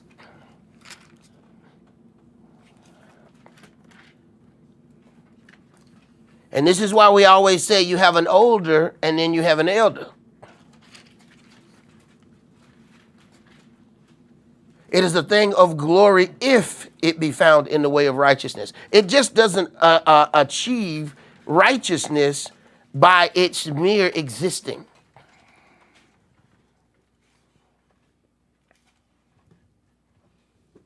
Second Chronicles chapter 36, and we're going to start that at verse 17. Therefore he brought upon them the king of the Chaldees, who slew their young men with the sword in the house of their sanctuary, and had no compassion upon young man or maiden, old man or him that stooped for age. He gave them all into his hand. So once Israel got off into things and stayed off into those things, now Yahweh is setting forth a captivity. After he's already done little small captivities Israel don't learn. Now he's getting into a bigger one, a more organized one, and in that some things are going to take place. Go ahead. And all the vessels of the house of Elohim, great and small, and the treasures of the house of Yahweh, and the treasures of the king and of his princes, all these he brought to Babylon. Now all of these things are being taken. These treasures are taken out of the place. They're taken out of the house. And who gets them? Babylon. That's who's in control. They end up taking the items. Go ahead. And they burnt the house of Elohim, and brake down the wall of Jerusalem, and burnt all the palaces thereof with fire, and destroyed all the goodly vessels thereof. And them that had escaped from the sword carried he away to Babylon, where they were servants to him and his sons until the reign of the kingdom of Persia. All right. To fulfill the word of Yahweh by the mouth of Jeremiah, until the land had enjoyed her Sabbaths. For as long as she lay desolate, she kept Sabbath, to fulfill 70 years. So that was 70 years.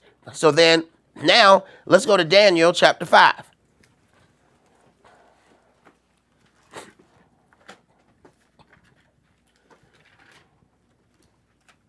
So Yahweh said, I know a way for the land to keep the Sabbath.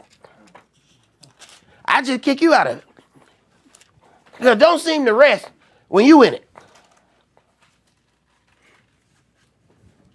So this ought to be a way. I know a way I can get this Sabbath thing going right. See, the problem ain't the Sabbath, the problem is you in it. Daniel chapter 5, let's start at verse 1. Belshazzar the king made a great feast to 1,000 of his masters, and drank wine before the 1,000. Belshazzar, whilst he tasted the wine, commanded to bring the golden and silver vessels which his father Nebuchadnezzar had taken out of the temple which was in Jerusalem. Stop. Why was this his desire? You understand? It says his father brought them out. You understand how long these been here? Remember now, the punishment of 70 years. Why is this desire to drink out of these vessels?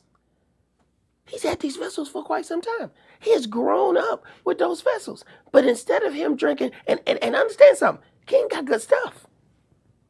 King has good stuff. But no. I want to drink out of holy stuff. You want the Holy Grail. We want this, we want that. Okay. He desired, this stuff ain't out. So they got to go and get this. All right? Go ahead. That the king and his princes, his wives and his concubines might drink therein. Then they brought the golden vessels that were taken out of the temple of the house of Elohim, which was at Jerusalem. You see that? They brought them. They are not in regular circulation in regular areas. They are set aside in the storehouse of the treasures. They specifically went to go get this stuff. Go ahead. And the king and his princes, his wives and his concubines drank in them. They drank wine and praised the gods of gold and of silver, of brass, of iron, of wood, and of stone. Now, they're praising all these gods while using Yahweh's stuff. See why you need to be on spoons first? They're not only praising other gods, they're praising other gods with his stuff. That's even the right way to do wrong. They had already been praising other gods. They've been praising other gods the whole time. But now they're going to do it with his stuff. Go ahead. In the same hour came forth fingers of a man's hand, and wrote over against the candlestick upon And you know right away they'd be like, what kind of wine is this? Did you see that hand? And the hand just wrote something on the wall. Can I get another cup of this? No, that's not the drink, bro. That's not a drink. That's not, no. Well, you done got yourself off into something. See, people don't know which things are holy and how they need to deal with holy things. This is why, even doing the documentaries, since we've had people that can't figure out what things belong to Yahweh and what things belong to them, we make sure that people sign an agreement. All right, we will help you do a documentary, understand where the documentary come from. Now, you can still do your own, whatever you're going to do, but the things that we're doing for here, it stay here. And we're going to oversee that, make sure everything is done right. But Jake has a different understanding of things. So you have the father and how the father dealt with it. Then you got his little raggedy boy who going to deal with this however he want to deal with this. And he about to bring some swift destruction. Go ahead. And wrote over against the candlestick upon the plaster of the wall of the king's palace. And the king saw the part of the hand that wrote. Then the king's countenance was changed. It would change my countenance if I see a hand just come out and start writing. Go ahead. And his thoughts troubled him, so that the joints of his loins were loosed, and his knees smote one against another. The king cried aloud to bring in the astrologers, the Chaldeans, and the soothsayers. And the king spake and said to the wise men of Babylon, Whosoever shall read this writing, and show me the interpretation thereof, shall be clothed with scarlet, and have a chain of gold about his neck, and shall be the third ruler in the kingdom. Then came in all the king's wise men, but they could not read the writing, nor make known to the king the interpretation thereof. Then was King Belshazzar greatly troubled, and his countenance was changed in him, and his masters were astonished. Now the queen, by reason of the words of the king and his masters, came into the banquet house, and the queen spake and said, O king, live forever. Let not your thoughts trouble you, nor let your countenance be changed. There is a man in your kingdom, in whom is the spirit of the holy gods. Now, why the queen telling him that? Hold on. He got people that did supposed to be their job. He done had astrologers, the Chaldeans, which are supposed to be, they highly intelligent. Okay. Soothsayers. He got all his spellcasters in there. But the queen got to come and tell him, there's a man. You mean none of y'all know this man? This is what y'all do for a living. How you gonna tell me y'all don't know this man? Go ahead. And in the days of your father, light and understanding and wisdom, like the wisdom of the gods, was found in him. Now, she ain't as old as his daddy. How she know all this? Go ahead. Whom the king Nebuchadnezzar, your father, the king, I say, your father, made master of the magicians, astrologers, Chaldeans, and soothsayers. So maybe he's so far off in himself that he just ain't thinking about this. But she telling him what his daddy did. Go ahead. But he was also master of all of them, but none of them bring it up. Right. See, a circle of yes men, you got to say no to a circle of yes men. Because this right here don't make no sense. She the one telling him all this. But it was your daddy. Why am I telling you what he did? Go ahead. For as much as an excellent spirit and knowledge and understanding, interpreting of dreams, and showing of hard sentences, and dissolving of doubts, were found in the same Daniel, whom the king named Belteshazzar. Now, she just gave a full report, bro. Told you what his name was and what it is. What he did and how he do it. But ain't none of your intelligent people could run this down to you, or they wouldn't run this down to you. Go ahead. Now let Daniel be called, and he will show the interpretation. Then was Daniel brought in before the king, and the king spake and said unto Daniel, Are you that Daniel, which are of the children of the captivity of Yehuda, whom the king, my father, brought out of Uri? I have even heard of you, that the spirit of the gods is in you, and that light and understanding and excellent wisdom is found in you. Now, how long had he known about that? Was it just after the wife said it? Because you know us. We act like we've been through something. And Sharon just told us last night. But we'll swear we've been, yeah, man, I've heard of you for a great deal of time. Yes, since last night even. Right. Go ahead. And now the wise men, the astrologers, have been brought in before me, that they should read this writing and make known unto me the interpretation thereof. but they could not show the interpretation of the thing. And I've heard of you, that you can make interpretations and dissolve doubts. Now if you can read the writing and make known to me the interpretation thereof, you shall be clothed with scarlet and have a chain of gold about your neck, and shall be the third ruler in the kingdom. Right, and we still can't figure out why that's our first thing. You know, we get a big check. What you got? Gold chain. That was our symbol from long ago. Even the heathens be like, all right, we're gonna acknowledge you. Gonna give you this dookie rope. That's how you know a rapper. We didn't even respect the rapper till you got a dookie rope. So man, when you get your chain game up, you know what I'm saying, we might buy your album, but we're not buying that with a little bit. Where you got that little bit of chain on? Where you get the little baby chain? This little kid that you get that at the bubblegum machine. Where you get the little chain? We had a serious problem. LL came with the dookie rope. We be like, he done made it. LL done made it. Look at that rope. Here we go. It come from way back. Go even farther back than this. The priests, what they do? Give them a chain of gold. So you know when you see the gold chain, but it got rank. It got rank right there. We still the same. We ain't changed at all. Go ahead. Verse 17. Then Daniel answered and said before the king, let your gifts be to yourself, and give your rewards to another. Yet I'll read the writing unto the king, and make known to him the interpretation. O you, king, the Most High Elohim gave Nebuchadnezzar your father a kingdom, and majesty, and glory, and honor. And for the majesty that he gave him, all people, nations, and languages trembled in fear before him.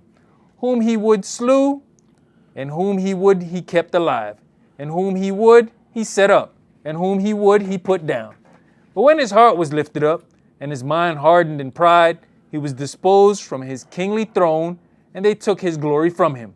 And he was driven from the sons of men, and his heart was made like the beast, and his dwelling was with the wild asses. They fed him with grass like oxen, and his body was wet with the dew of heaven, till he knew that the Most High Elohim ruled in the kingdom of men, and that he appoints over it whomsoever he will.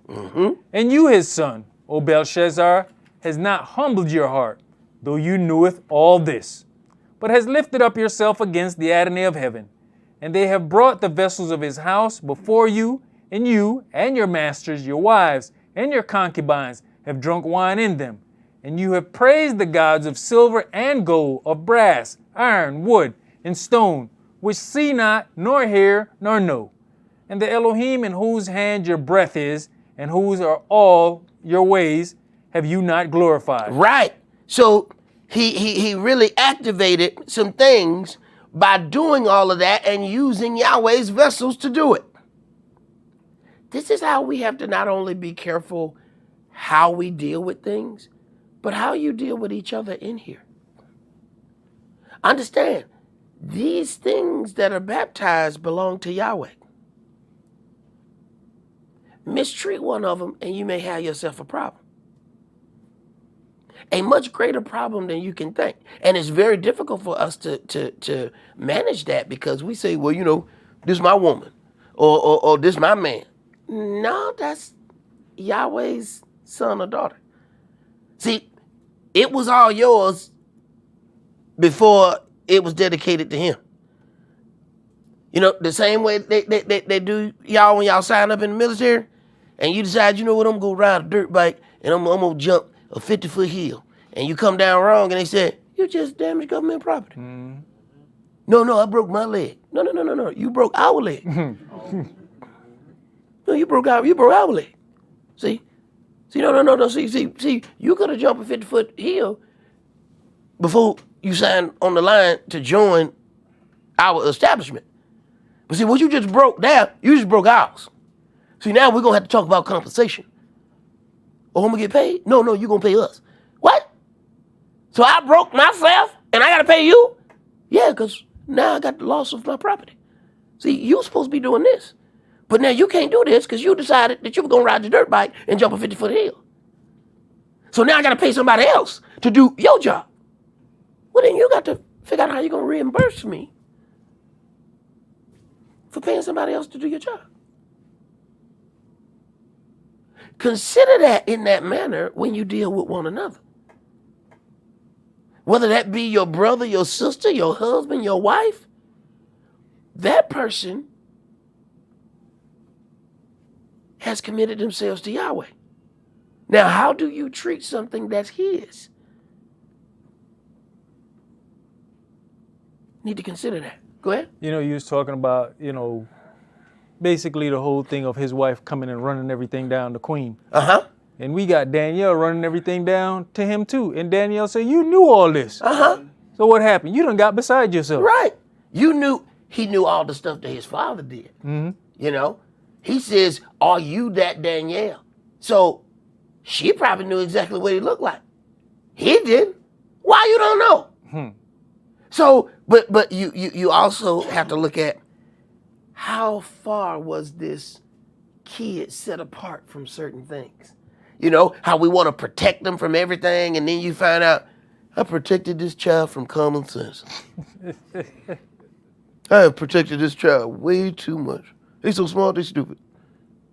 Sometimes you gotta let them go on out there and let the wind hit their face so they realize, the wind does cut. I know, son. I've been trying to tell you that for a minute. But the only way to get to really prove that, you gotta let them stay outside. But see, then you got to fight your inner, oh, look at my baby. You see, because that's what's in you. And then you got to deal with your woman, because she looking at you, and you like, don't look. Because if you look over there, you better go get out. It's cold out there. See, now you can't even do your job. I'm telling you, there's certain things you got to do. Can't look at your woman. Can't look, because she can convince you with her eyes. She ain't got to talk. There's power in the eyes of a woman. You got to learn when not to look at them. You got to know when to look at them. There's certain things I say, and I get the hell on out the house. Get the hell on out the house. I say what I got to say, and I'm going to the garage. I grab me some tools. I ain't working on nothing. You understand? But damn it, I got some tools. I got some tools. There's going to be a lot of clanging. Clank, clank, clank, clank, clank. What's your dad out there doing? I don't know. He breaking something out there. Hell, I don't know. That's all right, but I said what I had to say, and I got away before she looked at me. Go ahead, bro. Verse 24. Then was the part of the hand sent from him, and this is the writing, and this writing was written. And this is the writing that was written. Mene, tekel, upharsin. This is the interpretation of the thing. Mene, Elohim has numbered your kingdom and finished it. Tekel, you are weighed in the balances and are found wanting. Perez, your kingdom is divided and given to the Medes and Persians. Uh-huh. Then commanded Belshazzar, and they clothed Daniel with scarlet and put a chain of gold upon his neck and made a proclamation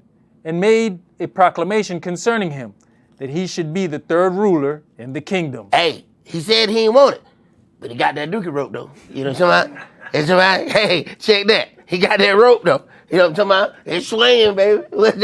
What? He got it. Go ahead. In that night was Belshazzar, the king of the Chaldeans, slain, and Darius, the Median, took the kingdom, being about 62 years old. All right. So then we have this situation. These treasures have been taken. But the way Yahweh does things, this is why I keep talking about timing. Sometimes we look at all of the things that are going wrong here, and we want to do something. And you got to understand the timing has to be right based on, how we're going to respond. So you have to put all of that. So let's go back. Let's go to Exodus chapter 3. And you see how Yahweh does things. So Exodus chapter 3, and we're going to read verses 13 through 22. And Moshe said unto Elohim, Behold, when I come unto the children of Israel and shall say unto them, The El of your fathers has sent me unto you.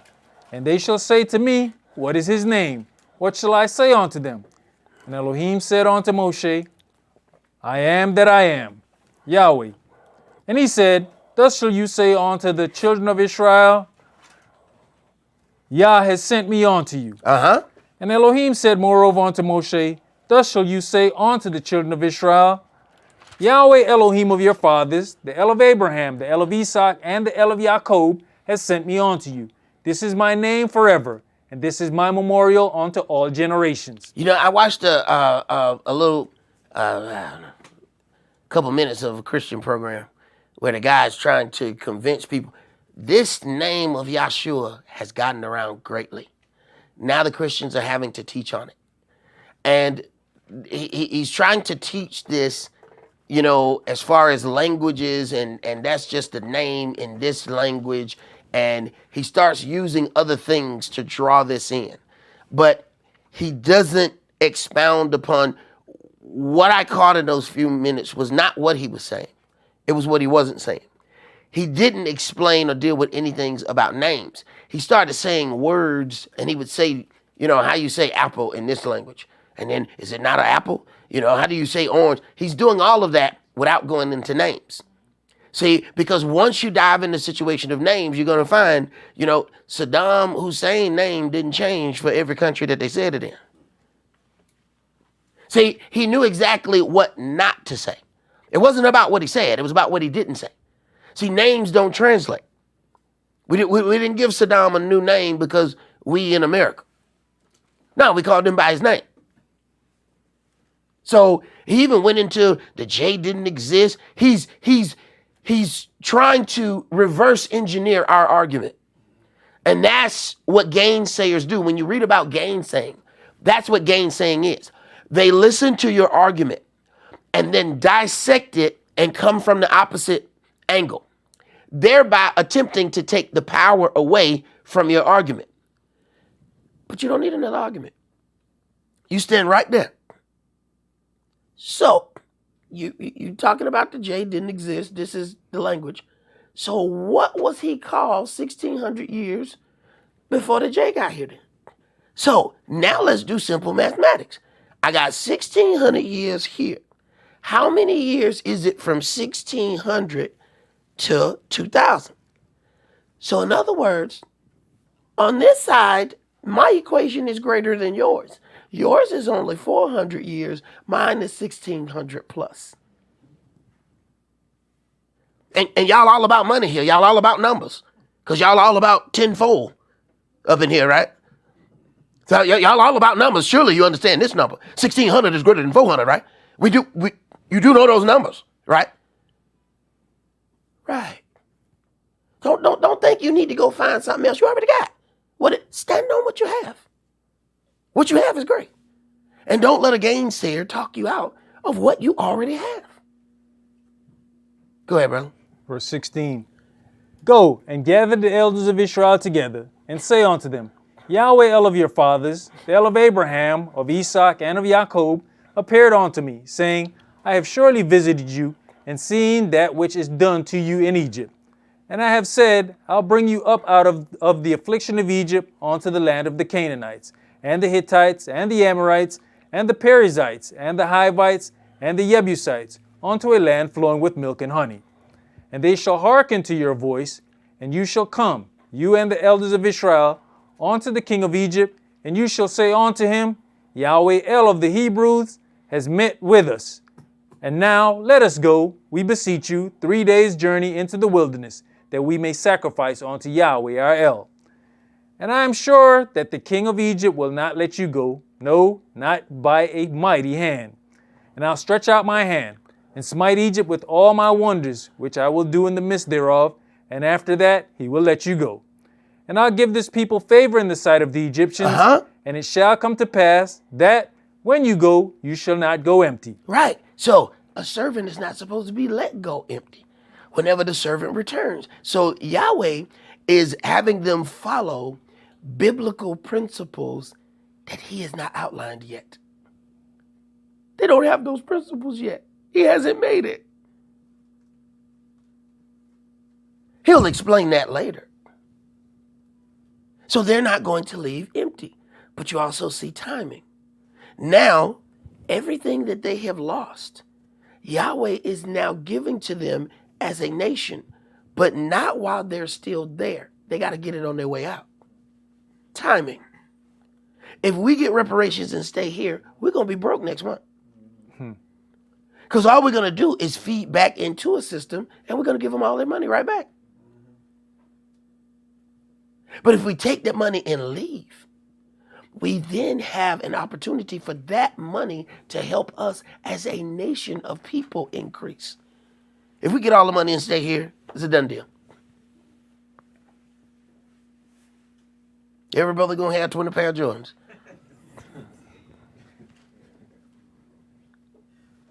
And definitely gonna be some Dookie Rose. You better believe that. Go ahead. But every woman shall borrow of her neighbor, and of her that sojourns in her house, jewels of silver and jewels of gold and raiment, and you shall put them upon your sons and upon your daughters, and you shall spoil the Egyptians. On your way out. But I am going to give this stuff. So understand what kind of things are happening as the trumpet of the Jubilee blows. Understand there are things that have to come back to you. All right, let's go to Ezra chapter 5.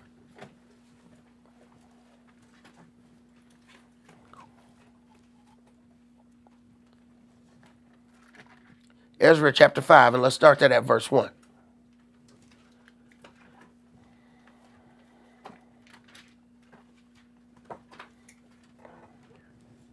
Then the prophets, Haggai the prophet, and Zechariah the son of Iddo, prophesied unto the Yehudis that were in Yehuda and Jerusalem in the name of the El of Israel, even unto them. Then rose up Zerubbabel the son of Shealtiel, and Yeshua the son of Jozadak, and began to build the house of Elohim which is at Jerusalem, and with them were the prophets of Elohim helping them.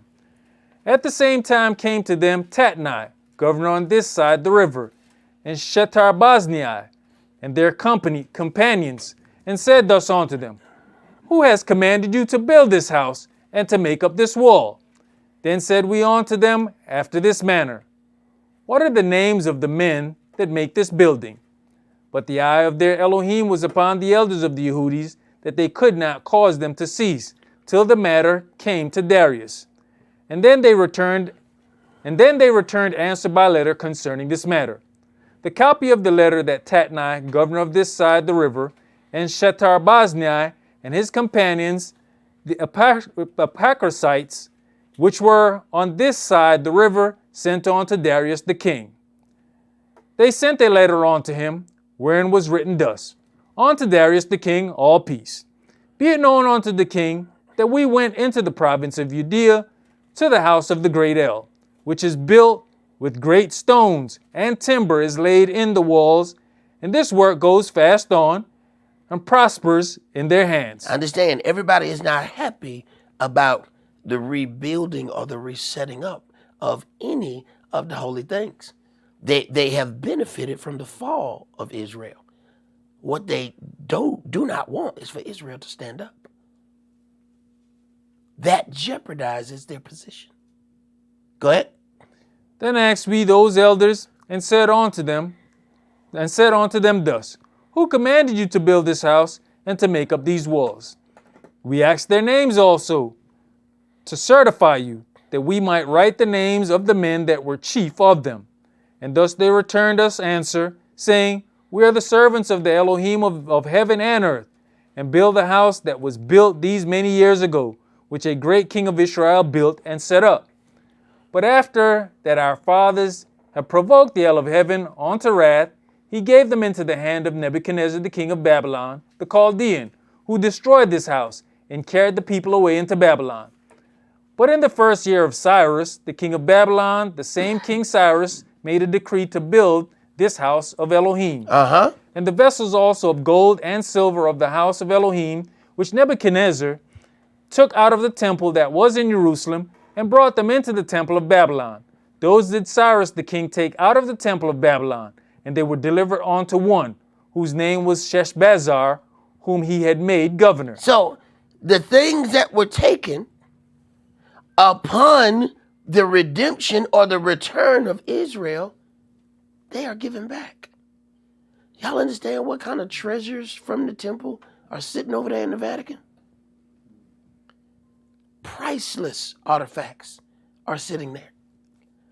Well, they go around and, you know, play this and kiss the ring. And they have billions of dollars of stuff sitting in a basement. That's one reason don't nobody want to bomb it. They want to get that stuff out of there. So they just sit on top of treasure. And the kings of the earth are money hungry. So they're like, if you wasn't sitting on all those rubies, I swear for God I'd kill you. But I'm going to see if I can get you to move first. Because they want that stuff up under there. One item could change the GNP of a nation. One. And they have thousands upon thousands. They've been stealing for a long time. Long time. Go ahead. And said unto him, take these vessels, go, carry them into the temple that is in Jerusalem, and let the house of Elohim be built in his place. Then came the same Sheshbazzar, and laid the foundation of the house of Elohim which is in Jerusalem. And since that time, even until now, has it been in building, and yet it is not finished. Now therefore, if it seem good to the king, let there be search made in the king's treasure house, which is there at Babylon, whether it be so that a decree was made of Cyrus the king to build this house of Elohim at Jerusalem, and let the king send his pleasure to us concerning this matter. Then Darius the king made a decree, and search was made in the house of the rolls, where the treasures were laid up in Babylon. And there was found at Achmetha, in the palace that is in the province of the Medes, a roll, and therein was a record thus written. In the first year of Cyrus, the king of the same, in the first year of Cyrus, the same Cyrus, the king, made a decree concerning the house of Elohim at Jerusalem. Let the house be built, the place where they offered sacrifice, and let the foundations thereof be strongly laid, the height thereof 80 cubits, and the breadth thereof 80 cubits. Right. See, so as the punishment is coming to an end, Yahweh is moving the hearts of the very kings of Babylon whom he used to destroy Israel. Go ahead. With 3 rows of great stones and a row of new timber, and let the expenses be given out of the king's house. So not only are they going to replace the stuff, but then they're going to add money to it so that you can do what you're supposed to do. Go ahead. You know, at this point right here, I kind of be probably a little bit upset because you worried about what they using and building over there. Now they're find a decree that I need to be helping them to build it. Right. Now Right. you going in my treasure. Right. I done got broken since y'all started talking. Go ahead. And also the golden and silver vessels of the house of Elohim, which Nebuchadnezzar took forth out of the temple which is at Jerusalem, and brought onto Babylon, be restored, and brought again onto the temple which is at Jerusalem, every one to his place, and placed them in the house of Elohim. You mean that stuff that they drunk out of, and then they saw the dead hand, the man hand on the wall? Yeah, give all that stuff back. See, this is what happens when the trumpet blows. All that stuff got to come back. Our problem is we keep trying to do all of it ourselves. Go ahead. Now therefore, Tatnai, governor beyond the river, Shetar-Boznai, and your companions, the Arphasakites, which are beyond the river, be you far from thence. Let the work of this house of Elohim alone. Let the governor of the Yehudis and the elders of the Yehudis build this house of Elohim in his place. Moreover, I make a decree, what you shall do to the elders of these Yehudis for the building of the house of Elohim. Now, this is how Yahweh turns things for even though it's a bad thing when it start out, he turn around and make it go for your good. Go ahead. That of the king's goods, even of the tribute beyond the river, forthwith expenses be given unto these men, that they be not hindered, and that which they have need of, both young bullocks and rams and lambs, for the burnt offerings of Elohim of heaven, wheat, salt, wine, and oil, according to the appointment of the priests which are at Jerusalem. Let it be given them day by day without fail. Without fail. See, Yahweh puts all his energy into punishing you, but he also puts all his energy into restoring you too. Go ahead. that they may offer sacrifice of sweet savors unto the Elohim of heaven, and pray for the life of the king and of his sons. Check that out. Check that out. He understands something. You know. Hey, no. Let him do all that, and then he gonna pray for me. He has got the ear of Yahweh, and I'm gonna get his ear. I'm gonna get the ear of the ear, and he gonna pray for me. And if he pray for me and my sons, we're gonna be all right. You can't be too arrogant and deal with that. Because if you have the power, your arrogance says, I don't have to deal with anybody under me. Go ahead. Also I've made a decree that whosoever shall alter this word, let timber be pulled down from his house, and being set up, let him be hanged thereon, and let his house be made a dunghill for this. Man, you know what? You really have a problem when they pull wood off your house. So just take that wood right there.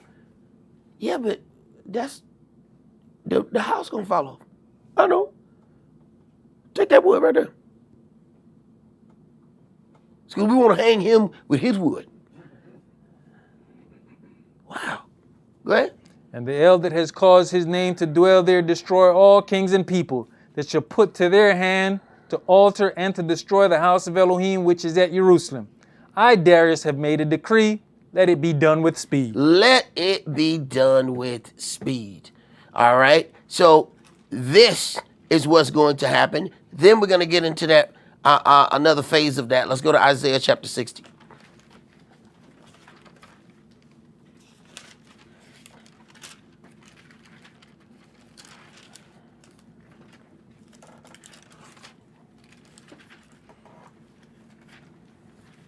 Isaiah chapter 60. And we're going to start that at verse 1.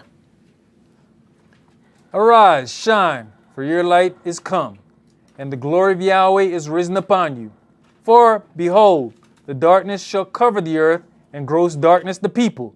But Yahweh shall rise upon you, and his glory shall be seen upon you. And the Gentiles shall come to your light. The Gentiles shall come to your light. We will not have to run to their light anymore. Go ahead. And kings to the brightness of your rising. Lift up your eyes round about, and see. All they gather themselves together, they come to you. Your sons shall come from far, and your daughters shall be nursed at your side. Right, your daughters shall be nursed at your side. Remember, we had to nurse other people's kids.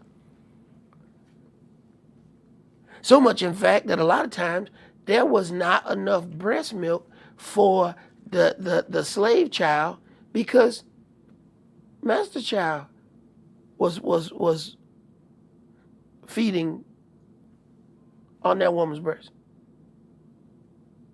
Go ahead.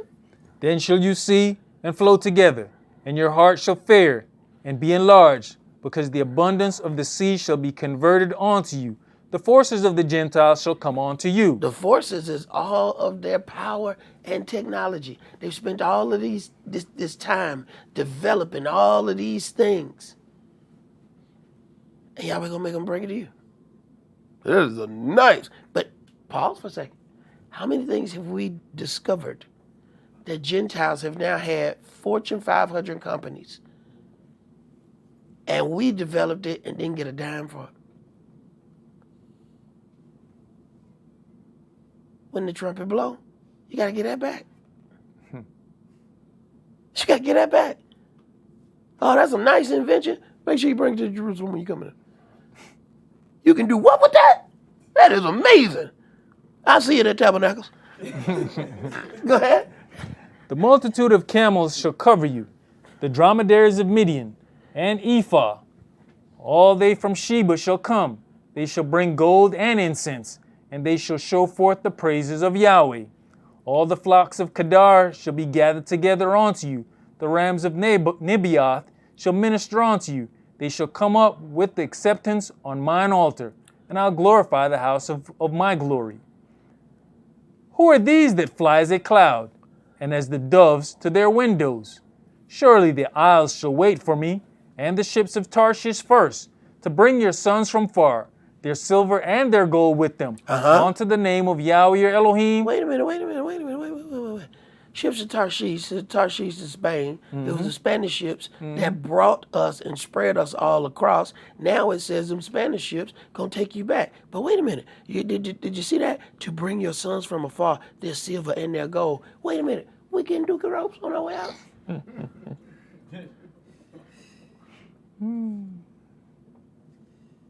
Brother's gonna be swinging on the edge of the boat.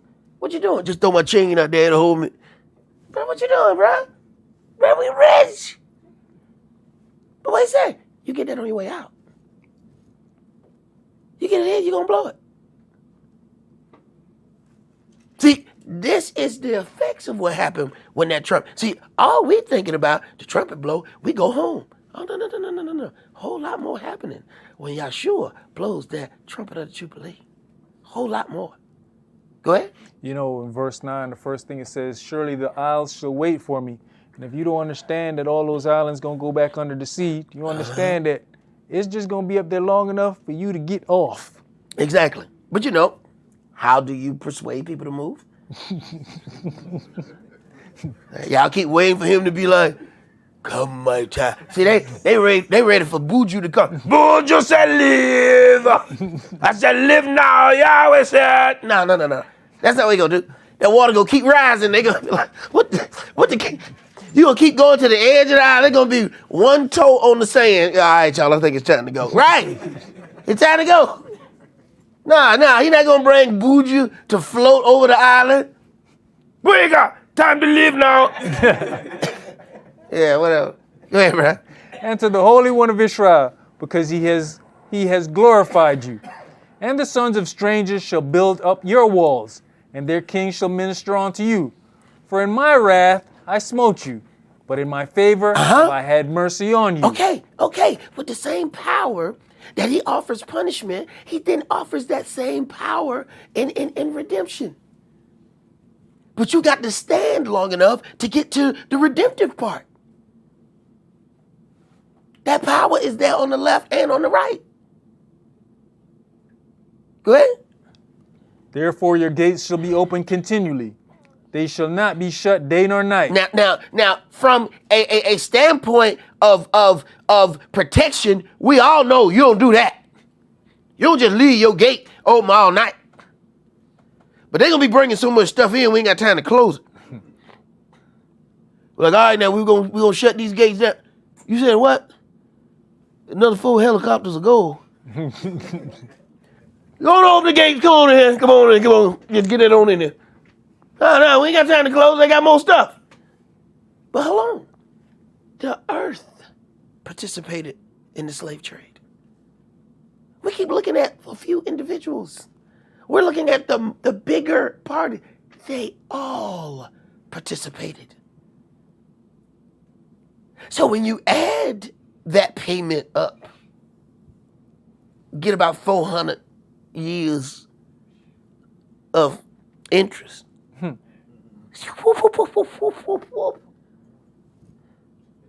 on, now they got to pay us according to their interest system. How was the interest system in which you charged us? At tax time, we owed $1,000. 4 months after that, we owed you $4,000. Okay, well, that's the kind of interest we're going to need you to bring when you come. Make sure y'all leave that gate open. Because we got to fit all this in here. You decide the manner in which it was given, that it's going to be done, based on the manner that you already used. We don't have to decide it. You already did. Go ahead. And that their kings may be brought. For the nation and kingdom that will not serve you shall perish. Yea, those nations shall be utterly wasted. Yahweh is causing you to receive glory. Go ahead. The glory of Lebanon shall come unto you, the fir tree, the pine tree, and the box together, to beautify the place of my sanctuary, and I'll make the place of my feet glorious. And you got to think about, there's certain trees, bugs don't even want to come near.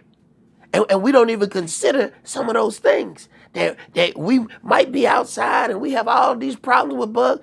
There's some trees, just like they knew certain trees to build them antebellum homes in down south. Them plantation homes still ain't rotted. They still standing to this day. Now the slave house in front of it or behind it, it done rotted and fell over. Not Master House. It's still there. So much, in fact, that some people have gone back and purchased the plantation that their ancestors was raped and murdered on. You have black people who own those plantations now. Go ahead. The sons also of them that afflicted you shall come bending onto you. Now this is the people don't like this right here. Wait a minute now. See now y'all preaching hate. See now y'all preaching hate now. You see, ain't nobody supposed to be bending. Ain't nobody supposed to be bending to y'all. Hold on now, hold on. You get it how you live. So if you're confused, go into your history book, research the deeds of your father, and then come back to me. But don't read this with your feelings. I ain't done nothing to y'all. I mean, I speak to y'all when I see you at the games and everything. Right. I'm gonna need you to back up. Read the dealings of your ancestors. And then this might make sense to you. Go ahead. And all they that despise you shall bow themselves down at the soles of your feet. People definitely not gonna like that. Go ahead. And they shall call you the city of Yahweh, the Zion of the Holy One of Israel. They're not doing that in Israel now, are they? They claim that they done returned to the land. I ain't seen nobody doing none of that. I sure ain't seen none of the nations doing it. They still asking America to do this for them. Asking this. But if the holy people have returned, you ain't supposed to be asking nobody for nothing. Trying to convince somebody to do that. No. If you have returned, you got the power of Yahweh and Yeshua on your side. They can't come near you if they wanted to. Go ahead. Wherever you have been forsaken and hated, so that no man went through you, I'll make you an eternal excellency, a joy of many generations. You shall also suck the milk of the Gentiles, and shall suck the breast of kings, and you shall know that I, Yahweh, am your Savior and your Redeemer, the mighty one of Jacob. Right, when you see every bit of things that have happened to you now happen for you. Go ahead. For brass, I'll bring gold, and for iron, I'll bring silver, and for wood, brass, and for stones, iron. Right, well, remember now, they took all of those things. If you read some of those things, after who was it? I think they went in and Hezekiah showed everything, and they took everything. So what was gold, they then went and turned and made it out of brass. So what the folks had before, it stepped down because they ain't got rid of the gold. So what does Yahweh do when he blows that Jubilee trumpet? I'm going to give you the same exchange rate. When they took your gold, you made things out of brass. I'm going for brass, now they got to bring gold. They can't bring brass for brass. See, you deal with the exchange rate that you have already chosen by your actions. Your actions have chosen the exchange rate. Go ahead. I will also make your officers peace, and your exactors righteousness. Violence shall no more be heard in your land. And we know that show ain't not, that ain't in Israel. Now, I want to go to the projects where it's safe. You talk about, I'm going to the Holy Land. Take this bulletproof vest with you. May peace be with you. Go ahead. Wasting nor destruction within your borders, but you shall call your walls salvation, and your gates praise. The sun shall be no more your light by day, neither for brightness shall the moon give light unto you, but Yahweh shall be unto you an everlasting light, and your your glory. Your sun shall no more go down, neither shall your moon withdraw itself, for Yahweh shall be your everlasting light, and the days of your mourning shall be ended. Your people also shall be all righteous. They shall inherit the land forever. Right. Now, for the people to be all righteous, okay, you have to look at this. Okay, so did he make all of us righteous? No, what he did was kill off the ones who decided they weren't going to follow him, thereby leaving nothing but the righteous. See, some people look at it, you see that? We ain't got to worry about do nothing. Child, we just going to get out and we're going to get righteousness. It's going to just come down. Righteousness is going to radiate right into it. We're going to just be righteous. You know what I'm saying? So we ain't got to do nothing or change nothing or nothing. We're just going to sit here and it's going to happen for us. Now you're going to die. And the people who have made a decision to change will get that blessing. Go ahead. The branch of my planting, the work of my hands, that I may be glorified. A little one shall become 1,000, and a small one a strong nation. I, Yahweh, will hasten it in his time. All right, now let us hit a conclusion of this matter.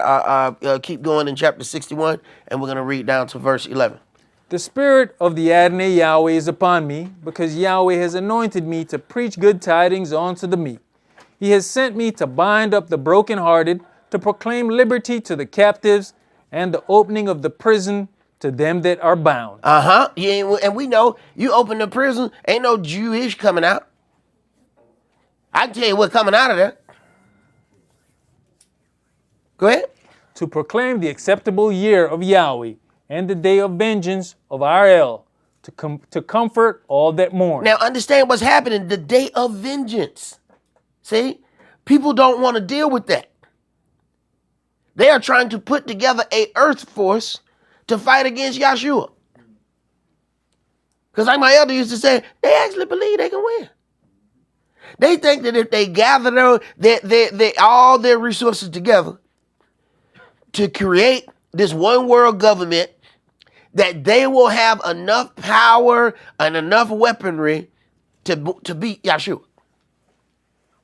But, they can't tell us that they preparing for angels. They have to say they preparing for aliens. Then everybody will put in, yeah, man, we got to kill them stinking aliens. But watch the little history show. They won't use the term angel whatsoever. Their whole thing is ancient aliens. That's all they deal with. So this make-believe fight that they're putting together to go against aliens is really a fight to go against Yahshua. And they're using our tax dollars to do it. Go ahead.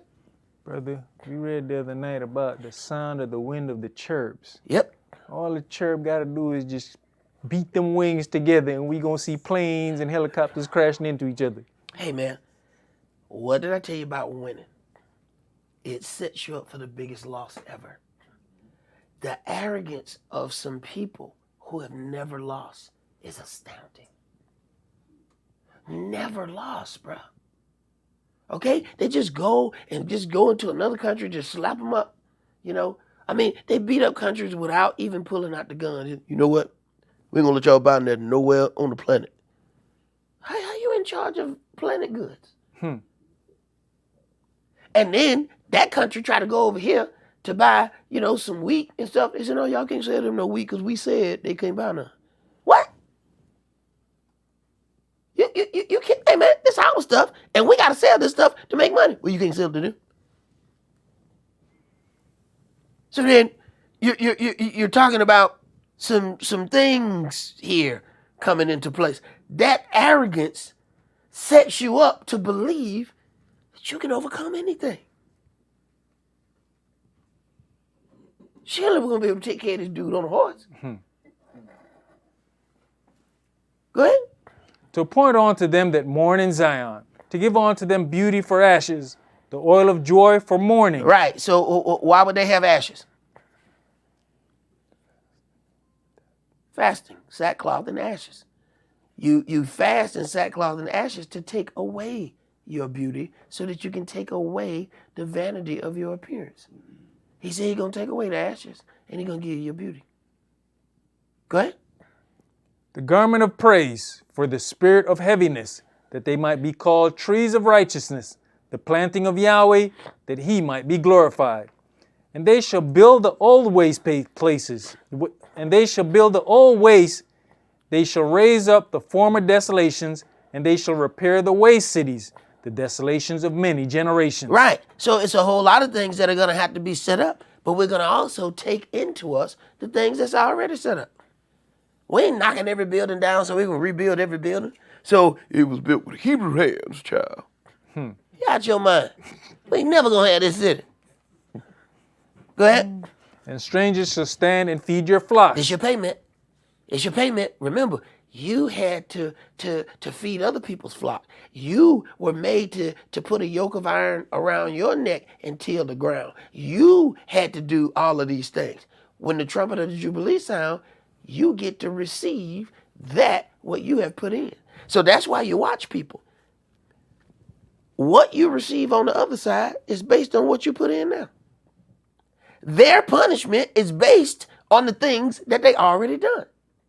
So when you look and certain people have certain things, you need to pay attention. Okay, what was your dedication level when you had an opportunity? Well, I mean, I put, I always put $10 in church. I put $50 on the drinking, but I put 10 in church. Right. So when it comes time to receive, be very lucky if you receive anything. Because he watching everything. Your output is based on your input. He watch all them people work. He watch all them people do things. That's for a payment later. All the stuff that they got to pay, they don't get to negotiate the pay. They have already decided it by the things that they've already done. There will be no negotiation with Yahshua. Whatever you get is based on what you have already done and what you are doing now. You don't understand that? I'm sorry for you. But ain't no, saying, hey, can you slide me in the back door? Can we talk? Ain't no hookups. You don't put in, you don't take out. You got to consider, hey, it's lands, it's property, it's all of these things. And Jake, hey man, how you got the house on the hill? My house is right next to the water treatment plant. I guess your work was crappy. I don't know what to tell you. Take it up with Yahshua. Go ahead. And the sons of the aliens shall be your plowmen and your vine dressers. So somebody else got to do that work. See? These the kind of things that return. You get what you put in. But you didn't put in nothing. You can't take nothing out. It's real simple. We understand banking. You can't just go in there and keep asking people for a withdrawal. They said, Mr. Johnson, you ain't made no deposit. What? I heard there was a bank and all the damn money was in there. So I can't make a withdrawal. Mr. Johnson, you can't make a withdrawal if you ain't make no deposit. What? That's how this works?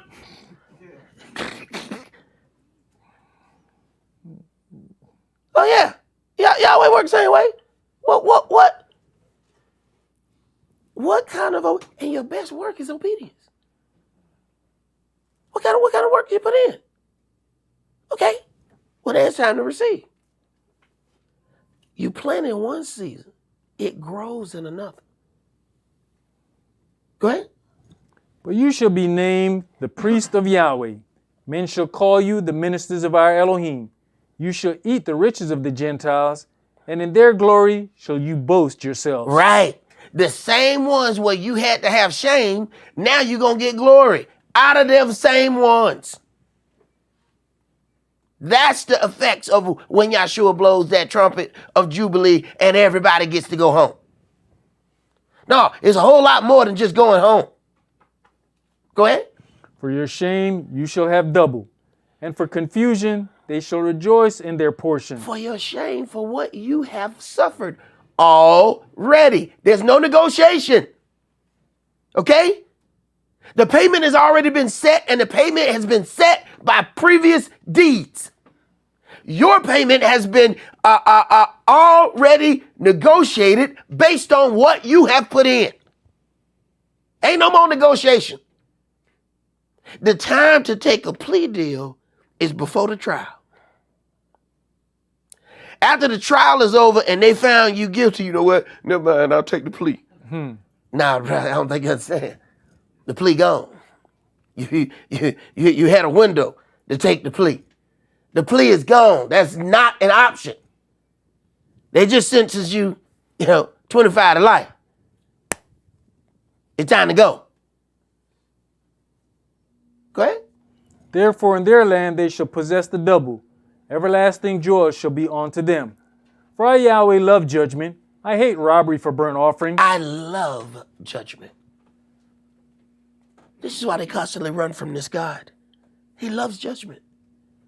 For you to love judgment, you have to love law. Because the only way to have judgment is from within inside of the law. So then they tell you that the law is done away with. So then who is their God? Because he can't be the one who loves judgment. Because for the God who loves judgment, he has to deal with law. So if they're dealing with a God, that's why he has a generic name, God, instead of a name, Yahweh. The generic God that deals with no law has got to be the adversary of the devil.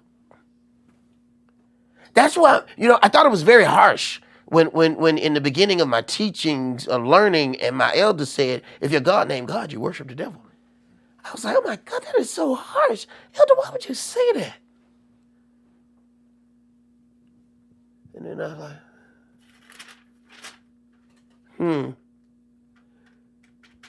I think you own to something now. He said, yeah, I figured you'd catch up with me. I said, well, that was harsh, but I understand. Man, my car got a name. My dog got a name. You mean tell me your God ain't got one? You mean your dog is greater than your God? Why you just call your dog dog? Why you just call your cat cat? I got a dog named dog and cat named cat. Come on. But your God doesn't have a name? But everything else in your house does. Your kid has a name. Your husband has a name. Your wife has a name. Your animals have names. But your God doesn't? No doubt you worship the adversary of the devil. Go ahead, brother. He says, for our Yahweh love judgment. And then he turns around and tells us what? Judge yourself so you be not judged. And you've mentioned it several times. Certain things come up. He judged himself for that. No. Exactly. Take that, erase that, drop that charge. See, the charge is there. But if you deal with it, what? Beforehand. Keep trying to tell you, there is no negotiation when you get to this point. All you have not done, you ain't going to do. So you can keep being a seat dweller. You can do all that you want. But they don't need to answer me because you ain't getting none of my damn oil. Stop. Stop. Psst. Psst. Somebody tell you stop. Hey. Boy, stop. You ain't got it by now. But son got so much oil, it's dripping out. He's spilling most of it. Well, I'm going to spill it all the way to the gate. I ain't getting away. You had ample opportunity to get your oil. What did the wise virgin say? No, you go to them that buy and go get the oil for yourself. You ain't getting none of this oil. What is that based on? Your previous labor. Don't do nothing, ain't got nothing. And if you dumb enough to let somebody talk you out of your oil, then I hope both you fools locked out of the kingdom. Go ahead, brother. And I'll direct their work in truth, and I'll make an everlasting covenant with them. And their seed shall be known among the Gentiles, and their offspring among the people. All that see them shall acknowledge them, that they are the seed which Yahweh has blessed. And that is going to be a big blessing right there, because the biggest thing is nobody wants to acknowledge who we are. When a Gentile comes out and say, all right, y'all, I'm going to say it. Black people are real Jews. Oh man, they get shunned by all their white friends when they come out and say that. Well, we all know it's the truth, but you wasn't supposed to say it. No, he said, I'm going to make the earth to acknowledge who you are. That's one of the biggest punishments that we could have ever gotten. We look at slavery, we look at all of those things. That's a small portion. The biggest portion is the remembrance of you was taken from the minds of men. So that even though there are pockets of people who know who you are, the vast majority of people on the earth don't know that you are the true children of Israel. That's the biggest punishment ever. Because people have a tendency to treat people of importance a certain way. So by Yahweh erasing the remembrance of you, he made sure you'd be mistreated. Go ahead. I will greatly rejoice in Yahweh. My soul shall be joyful in my Elohim. For he has clothed me with the garments of salvation. He has covered me with the robe of righteousness, as a bridegroom decks himself with ornaments, and as a bride adorns herself with her jewels. Once again, he goes right back to this bride situation. All right? And all you ain't done on wedding day, you ain't gonna do. Ain't no getting no more honor. You know, I'm gonna be extra honorful on my wedding. If you didn't conduct yourself leading up to the wedding in an honorable way, you're not just, I don't give a damn how wet your dress is.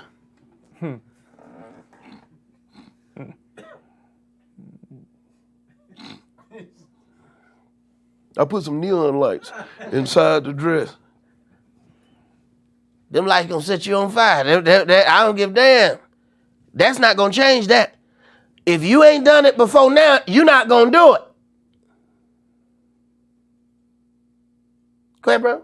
For as the earth brings forth her bud, and as the garden causes the things that are sown in it to spring forth, so the Adonai Yah will cause righteousness and praise to spring forth before all the nations. Right. And then we have to examine and just look at that, how, you know, when this trumpet sounds, how all of these things go into place. It says you're going to have somebody else to be your vine men, your plowmen, your vine dressers. Somebody else is doing that. But then you go back to the beginning, you didn't even have to do it. All you had to do was stick your hand in the earth and pull out whatever you wanted. So even at the end, he says, all right, I can't give it all back to you like that, but I get somebody else to pick all this fruit for you. You have a vineyard, but you're not going to pick the fruit. How do you get that? From what was already suffered. Make a decision. What do you want to be, or where do you want to be when indeed that trumpet does blow? Because what we talk about is, you know, I want to be there listening for my name. All right, but what line you going to be in? What line you going to be in? You deciding right now. That's all that we're going to do. Remember the Sabbath to keep it holy. Shabbat shalom. Shabbat shalom.